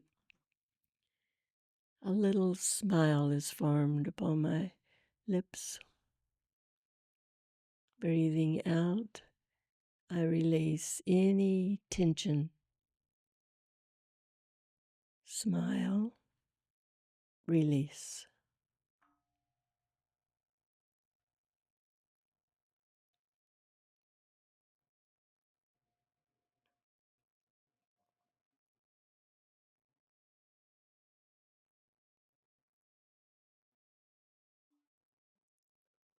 Breathing in, I'm aware I'm in this present moment. Breathing out, I'm aware this is a wonderful moment. Present moment, wonderful moment.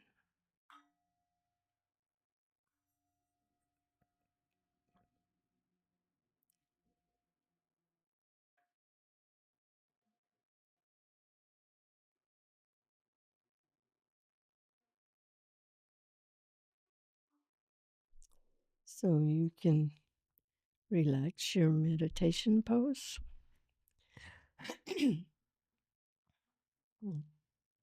Oh, thank you, Terry. That's beautiful.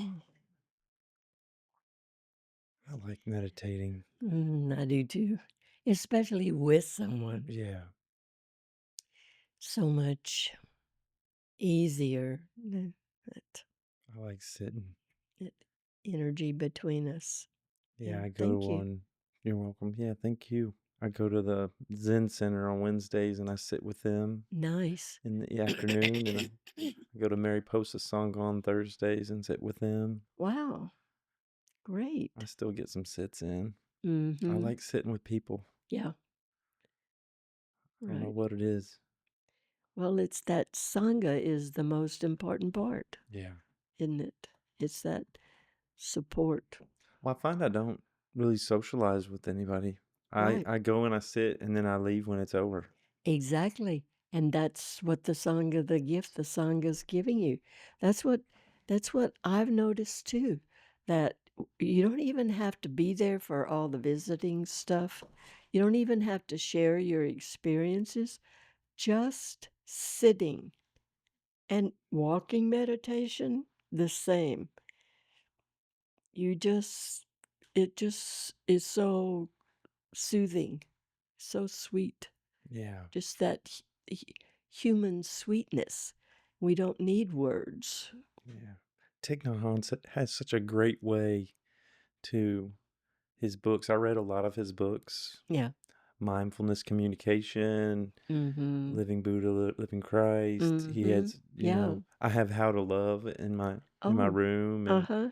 so many great books, and the teachings. Right. I remember it changed the way that I would do my meditation walks, because he talked about matching your breaths to a To your chant. step. Yeah, to your step, and Uh-huh. to create like a chant. And Right. I came up with one. I said, I am love, be love. I am love, see love. And it was just this, and I would do 5 Oh. breaths to an in breath and 5 out breath, and I would say that over and over, Oh. and it was wonderful.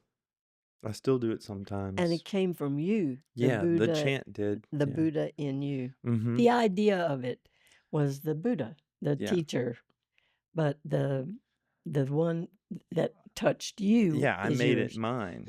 Yeah, well, I made it Yes, it's Buddha. right. Yeah. It's right. All right. With the remaining time, let's talk about Terry Cortez and how you came to be a Dharmacharya. Okay, I'll skip all those many, many years. Well, I was a Methodist and I loved being a Methodist. There, when I was a little bitty girl, there was a picture of Jesus, white man with long hair and a white robe, holding a little lamb. So beautiful in our Sunday school room. And we sang, Jesus loves the little children, all the children of the world, and so on. It was so, and also then we got cookies and Kool-Aid at the end. There is that. And then when I got bigger, I went with my mama and daddy. They always went to church, and Wednesday night to square dancing. And my mama liked church. My daddy didn't like church so much, but he liked the singing Where was this? in Houston. In Houston. I was born in Houston. So I'd keep daddy awake or wake him up when it was time to sing. And Yeah. it was good. It was nice. And then my daddy, when he was 48, got brain cancer.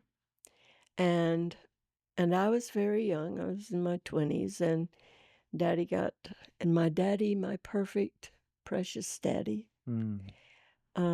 And it was in the days before they knew anything about cancer or what to do with it. So 48 they is young. 48. It's young. Yeah. And they experimented the way they have to do, and that's why now they don't do some of the things they did then, because they learned.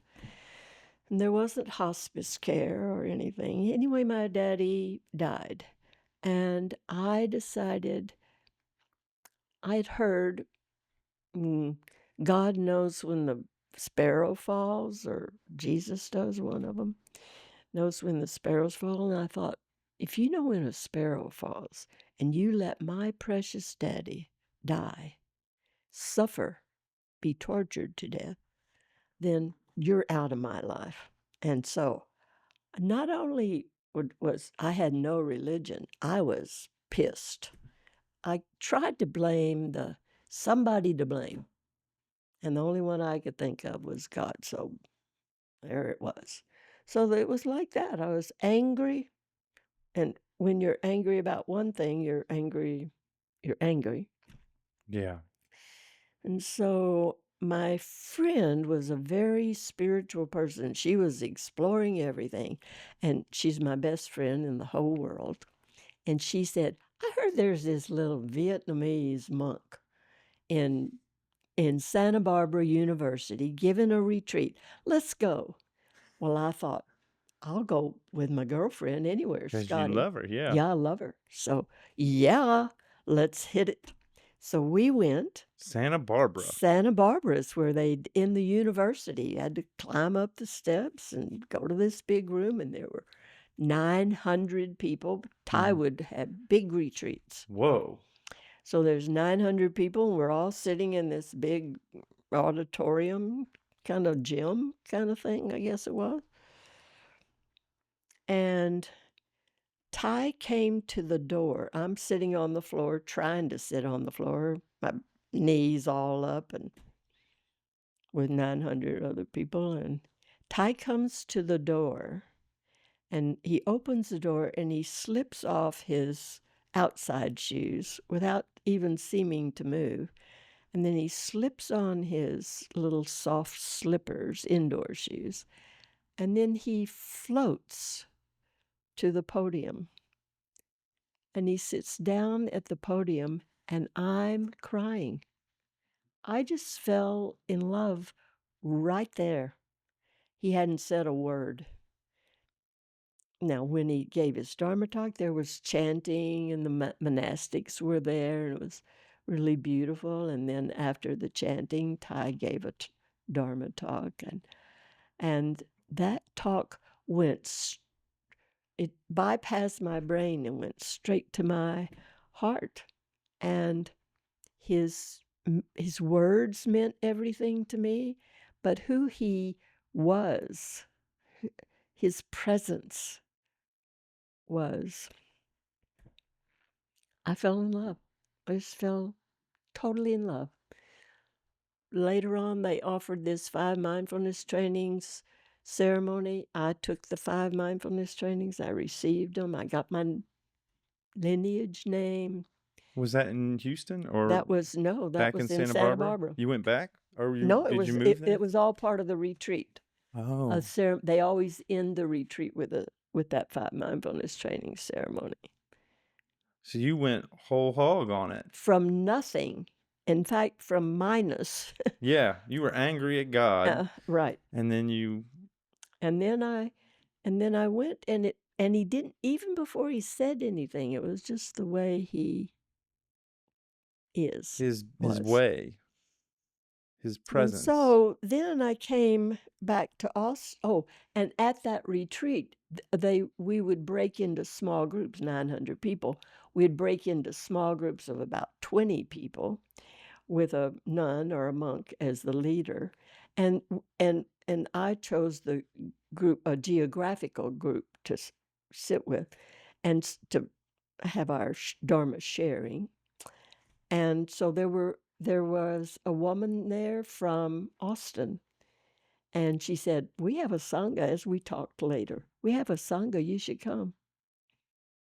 I came, and I haven't stopped coming since. Is it the Plum Blossom Sangha? Yeah, it's Plum Blossom. The same Sangha you visited? Exactly. It had just started.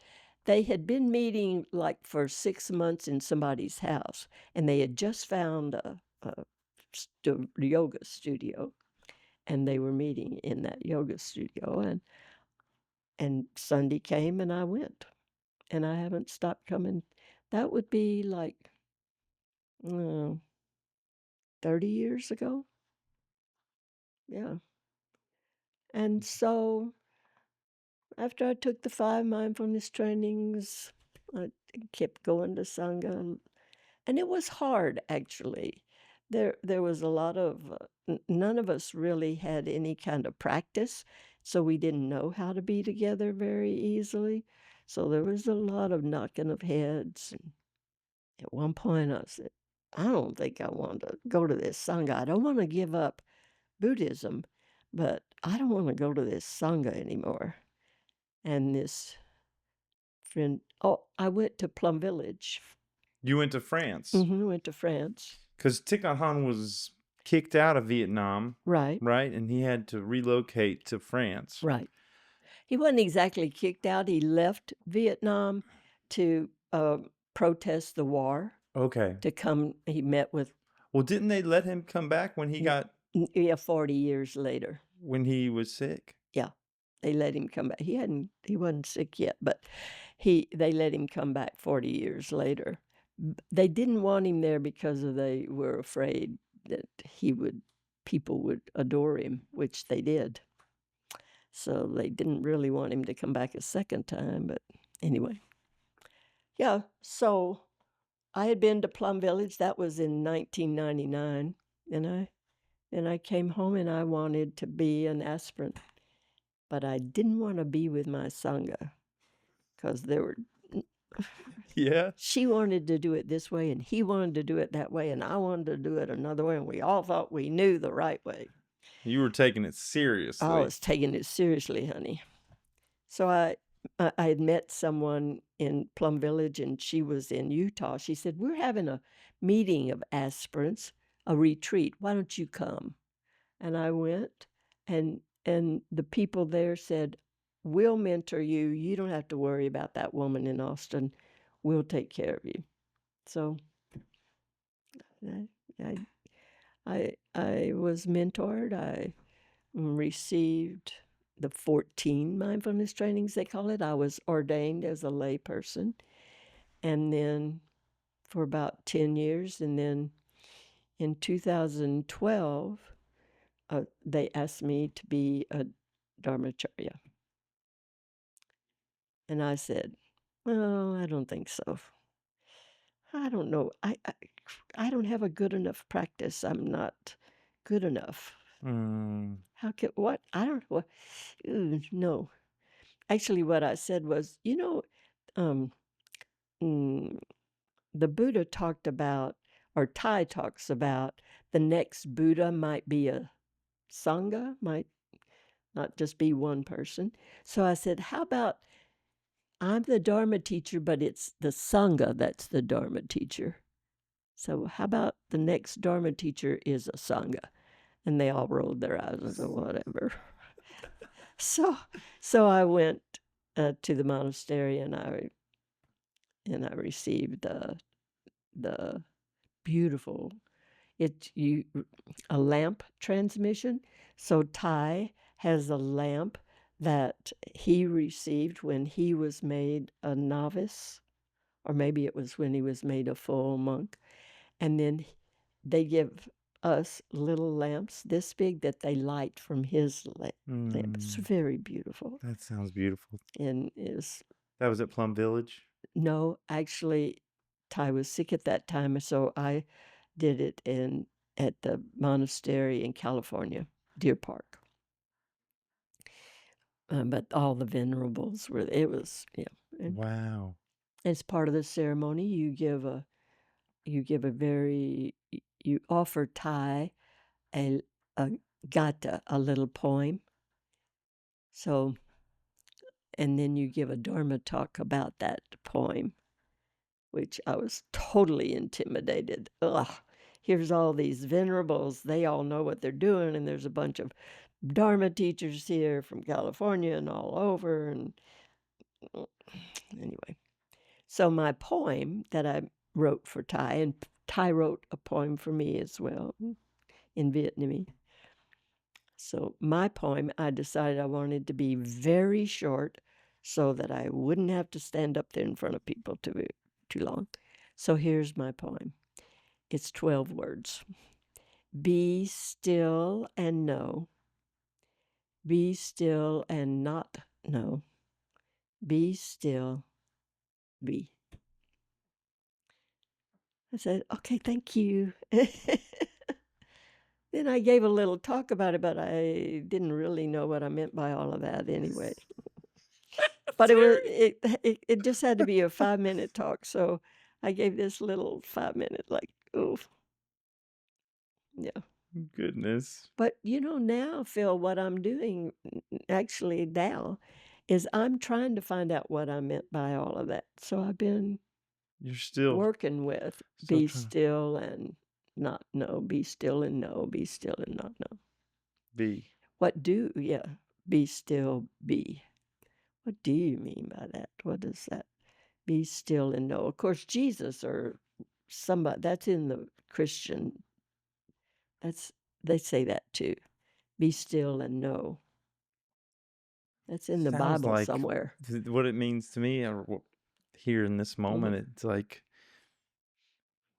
when you quiet your mind or you quiet everything and kind of turn away from a bunch of stimuli, you can have an inner knowing or some kind of, some people call it intuition, or they tell Right. we know the right way, we know Right. some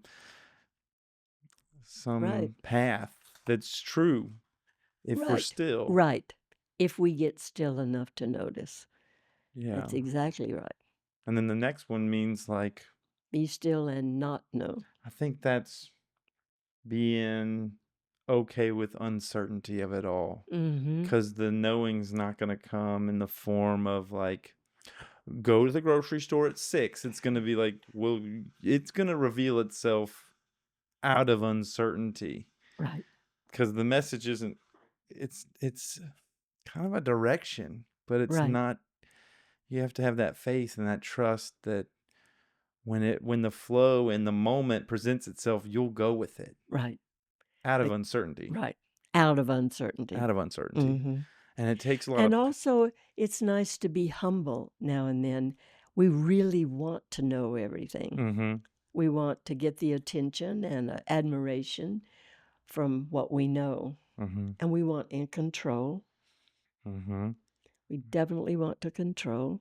And so be still and not know. Just see what there's a lot of that's the one I'm really working on the most right now, but Is not knowing. is not knowing. Because if you don't know, then you're open to a lot more than if you think you do know. Yeah. Also, there's just not knowing is allowing in the mysteries, Yeah. the miracles. Yeah. Knowing can be almost closing doors, Right, whereas not knowing can be you're open-minded. right. You're you're Well, you know, seeking. Suzuki Roshi with the Soto Zen leader, he said, don't know mind, that the beginner's Beginner's mind. mind. Yeah. The beginner's mind has all possibilities. The expert's mind has few. Because we already know, so we don't have anything else to learn. Yeah. But if we, for example, now in this divisive country, if we were to come together with each other and say, I don't know what to do, Yeah. but I care and I want goodness to come. And I keep my mind open to what you have to say, maybe something would happen. Yeah. So then what does be still, just be still mean to you? Be still. That's the part I've pondered that a little bit. Be still, be. The first two parts seem very, there's something to Some them. action, Yeah. something to But then take. you have be still. Mm-hmm. Maybe that's the meditation of it all. Let Mm-hmm. thoughts come and I go think and so. don't need to know or not know. Just Be that's the last still. word. Be. Be. Just Just be. be. Just be here. And man, do we not want to do that. No. We want to check off the boxes. We want to feel purposeful. We do not spend, if you just try to sit still and be without thinking, without solving a problem, without planning, without worrying about what, and you just be for 1 minute, it's a challenge I know. because we don't have any experience doing that. Yeah. And yet, that's who we really are. You know how they talk about be a don't be a human doing, be a human being. Yeah, well, how? How? Uh-huh. Then how do I get things done? How do you get And I things don't think the done? Buddha's saying don't do anything, but he is saying sometimes just don't, without plans, without worries, without projects, just be Harry, who I you are. wonder if when you were young, were you always this type of, because it sounds like it was God through the lens of Christianity, and then it was anger, and then it was Lost in chaos. and then it Mhm. was kind of through Buddhism. Was there Mhm. ever like a wild Terry when you were young, or was it always kind of Mm, focused towards some spirituality or not focused for that no. Even the spirituality, the Christian part was more the farm. It wasn't the stories. It wasn't the teachings. My mama said that I was her most spiritual child. Well, my sister's not spiritual, so I don't know. But she said, maybe I was, maybe, but I don't feel like it. I wasn't, but I was a pleaser. So I wasn't wild. My sister was you the were a wild people one. pleaser? I was a people You never pleaser. got into trouble. Nope. Always got good grades. Always got good Went to grades. school. Absolutely. My For sister said that my sister got her report card and changed the F to an A and gave it to my mama. And my mama was so proud of her until the teacher called and said, why hadn't Lindy signed up for this class that's, going to make up for making an F in that mediation, class? yeah, yeah. Oh. And my sister's the one that when before I got my braces, I couldn't close my lips. I had my teeth all sticking out everywhere, Yeah. and my orthodontist put that machine, took a picture. My sister took that picture, put it on the front door, and when I came home with my date, so my sister did the wild stuff. Older or younger? At 15 months younger, so we're kind of the same size. She was a She's baby. adorable. She's the most I just Well, to get away with all that stuff, she had to be adorable. she had to be. She put your orthodontics picture on the Yes. door when you came home with a Yes, date? Phil, with my date. How did it go? Oh, well, I heard giggling behind the door. Oh, Lindy, open this door. Yeah. Were y'all in the country? Nope. We lived in Houston. Inside 610? Yep. Inside the loop? Yep. What was it like back then? Bleh. I was raised half in Mississippi and half in Spring. Oh, really? Oh, Spring's the la-ti-da. Well, when I was a kid, it was a lot of just feed Oh. pastures out there. Oh. It kind of sprung up into the whole suburban thing. Fancy place. Well, that's kind of the woodlands, but yeah, maybe Spring is fancy. Spring is fancier than Oak Forest. That's where we lived. Where was Oak Well, my Forest? mama lived in the Heights. You probably Well, know where the that's Heights fancy. is. Yeah, I know the That's Heights. fancy That's now. real But fancy. at that time, it was grandma houses. Grandma houses. Yeah. So my mama lived in the Heights. We didn't live too far from there, but it was a little suburb with all these little short houses, and you know, like like we have all over Austin. Mm-hmm. Yeah, it was like that. We walked to school. And it sounds like you had a great relationship with your dad and your mom. Oh my goodness, they were perfect. Were And my they? sister, even my sister. Everybody was kind, and You they know, had that. I thought that those TV shows that they put on about happy families, I thought that's the way people live. I didn't know. That's what you had. That's what I had. I never heard my daddy say a hateful word. Never heard my mama. No. They never fought, or They never fought in front of us. I've interviewed a lot of people, and this is definitely The unique. first one. And I thought Not the that was the first, way but everybody lived. But my daddy told me on the night before I was getting married, he said, now you and James are gonna fight. And I said, no, we're not, Daddy. We're gonna be just like you and Mommy.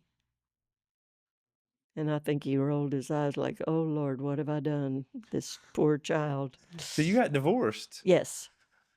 Yeah, after we had 2 kids. You had 2 kiddos? Two adopted kids. Yeah. Perfect children. Yeah. They're still, one lives here in Austin, one lives on my ranch on the same property. Did you Oh. see that other house over there I where think the I pig did. is? It's been a while, yeah, but I Yeah. think I did. Yeah. He's got pigs and ducks and yeah. Yeah. Then I just met Gustavo like 20 years ago. Have you always been a educator, a Yeah. child educator? r- From 2 years old, I was teaching my sister, which I know she appreciated that, and my dolls. No, I've always been a teacher. I taught first grade. I taught I taught here in Austin for a couple of years, and then Did you go to school for that? Is that yeah, where did you go to school? Trinity in San Antonio. Trinity. Mm-hmm. Okay. Yep. And then yeah, And UT. you're a teacher in a lot of different ways. You're a teacher I in just can't that help way, and then a myself. Dharma teacher, and like you're just. I can't help myself. And I'm still running the summer camp, even though I'm 82 years old and I should be, I don't know, watching TV or something. But I still run a summer camp. Do y'all even have a TV in that house? Yes, You do. we do. We don't watch TV, but Yeah.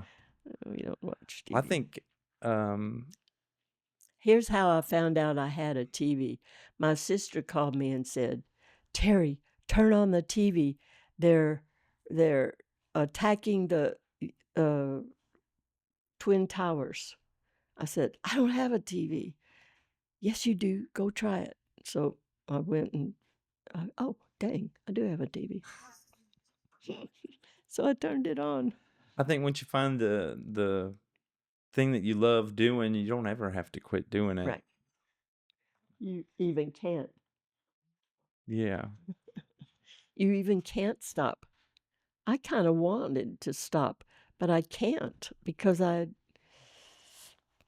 I'm looking for that. I'm seeking that. Right. Something that I love doing so much that I can do it for as long Till as I you're live. 82. Yeah, just keep doing it. 92 maybe. Let it keep me invigorated and alive. Right. I don't. And if it makes money, well, it's got to make some money. It's got to make money. It's got to make Let's some just money. face it, Terry. Yeah. It's got to make some money. Exactly. It doesn't have to make buckets and buckets of money, Right. but it has to make enough Because the to success is the happiness. happiness. I don't need a helicopter pad. You don't even need a fancy car. I don't. You need a car because you live in Austin, Texas. I need a car. But it does not need to be a new car. Nope. And the house doesn't need to be fancy. It doesn't. My clothes don't need to be fancy. We've got essential things and non-essential things. Right. A helicopter pad is a non-essential. No. A Lexus, a new car is non-essential. A car is essential. You know, I went to a Buddhist thing. I'm not going to say where or when, but I went to a Buddhist thing and I saw one of the teachers pull up in a fancy car, and I just thought, I had judgments. Mm-hmm. I had judgments almost immediately. Mm-hmm. And You know, I heard that Ty had some very, very wealthy students. I'm sure. Yeah, like when he was paralyzed, and needed to go home, they rented an airplane to send him home because he couldn't do it another way. But my story I was going to tell is that somebody gave Ty some silk brown robes, and Ty said, "No, I don't want to wear those." And for two reasons, I think. One is he didn't want to wear them, but the other is he doesn't want to appear. He doesn't want that. He wants people to know, to be humble. Yeah. And if he's wearing silk robes or riding in a fancy car, then that's what people think he is important. Yeah. What's important to him? Uh-huh. And if he's preaching, you don't need a lot of stuff, and he's And then you're getting a lot driving of stuff. a Bentley and Right. a limousine and Right. a helicopter pad. I don't know why helicopter pad's the thing, Right. but yeah, if you Right. but Yeah. Well, we've seen that in all religions. yeah. We've seen it not too many years ago in Buddhism. There were not the Plum Village Buddhism, but another tradition. Yeah, the the teacher was sleeping with Yeah, they were students, doing, and that's one of the precepts, right, it sure using is. sexuality in a As power power, power over. right. And yeah, we see that. I think that's a difficult one Yeah. Well, you see to, the Catholic priest you see it well, everywhere. not just sexuality, but to renounce Right, wealth right, is a difficult one. right. It wasn't hard for time, because he can see that that really is just this much happiness. It's just like you realized. Just this one little bit of happiness is not worth the it's not real happiness is what it's, So, driving around, having somebody people did drive him around because he didn't know how to drive, but Yeah. they were in those days, they were driving in a car that was fueled with, uh, french fries oil. Yeah. You remember when they Yeah. I experimented with remember those that. for a while? Yeah. Bio Right, something. right. So but mostly Probably they had a bunch weren't of people friends. falling, looking for some French fries, Right. following that car. Right. Yeah. Well, yeah. So, I don't think he missed it. I don't miss it. I don't wish I would win the lottery. I don't. What? You've already won the lottery, I've already won the the lottery. spiritual lottery, I guess or so. finding a life It you just love. feels, I don't know. I mean, I want a new dress now and then, or mm, Do you get it? You yeah, get a this new is a dress new every now. dress. I got this new dress. Um, It's a beautiful dress. yeah, thank I you. like The little, the pattern. I Yeah. got it in Spain. Wow. But I didn't go to Spain to get my dress. But you were in I Spain. went with Gustavo and Lindy to travel around. That sounds like a ton That of was fun, and you got your and dress. got me a dress. I've been to Spain. I love Spain. Yeah, Where'd you go? we just went to the southern part of Spain, Lindy and Gustavo and I, and then Gustavo and I flew to Barcelona Is that and Valencia, or where or um, Sevilla? Sevilla. Mm-hmm. Mm-hmm. That was not my favorite, but It's all Gothic, right? right, Architecture. right, A yeah, lot of the Moors or the Muslims came up uh-huh, through the Strait of Gibraltar, so you have right. a different whole architecture. I think we went to Magala first, so we just stayed along the coast, Oh, that's just cool. the three of us. I've never been down to Sevilla. I want to go there. Yeah. Well, big cities, not my favorite, but Yeah. it being they call it the white houses. That whole there's whole villages of all white houses, white. Yeah. Anyway, I like on the going to the coast. old castles. Mm-hmm. I loved visiting those. And I also like the smaller towns. I went to these small towns outside of Valencia in the kind of foothills where they had people growing oranges, and Mm. they were just small. Why were you in Spain? I was just visiting, just Just traveling. traveling around? I got my 'Cause minor in Spanish, and I wanted to use it oh, somewhere other than Mexico, yeah, so I went down there, probably for a woman, I'm sure. yeah, probably. Probably both times. Mhm. I've been a couple times. Oh, okay, yeah.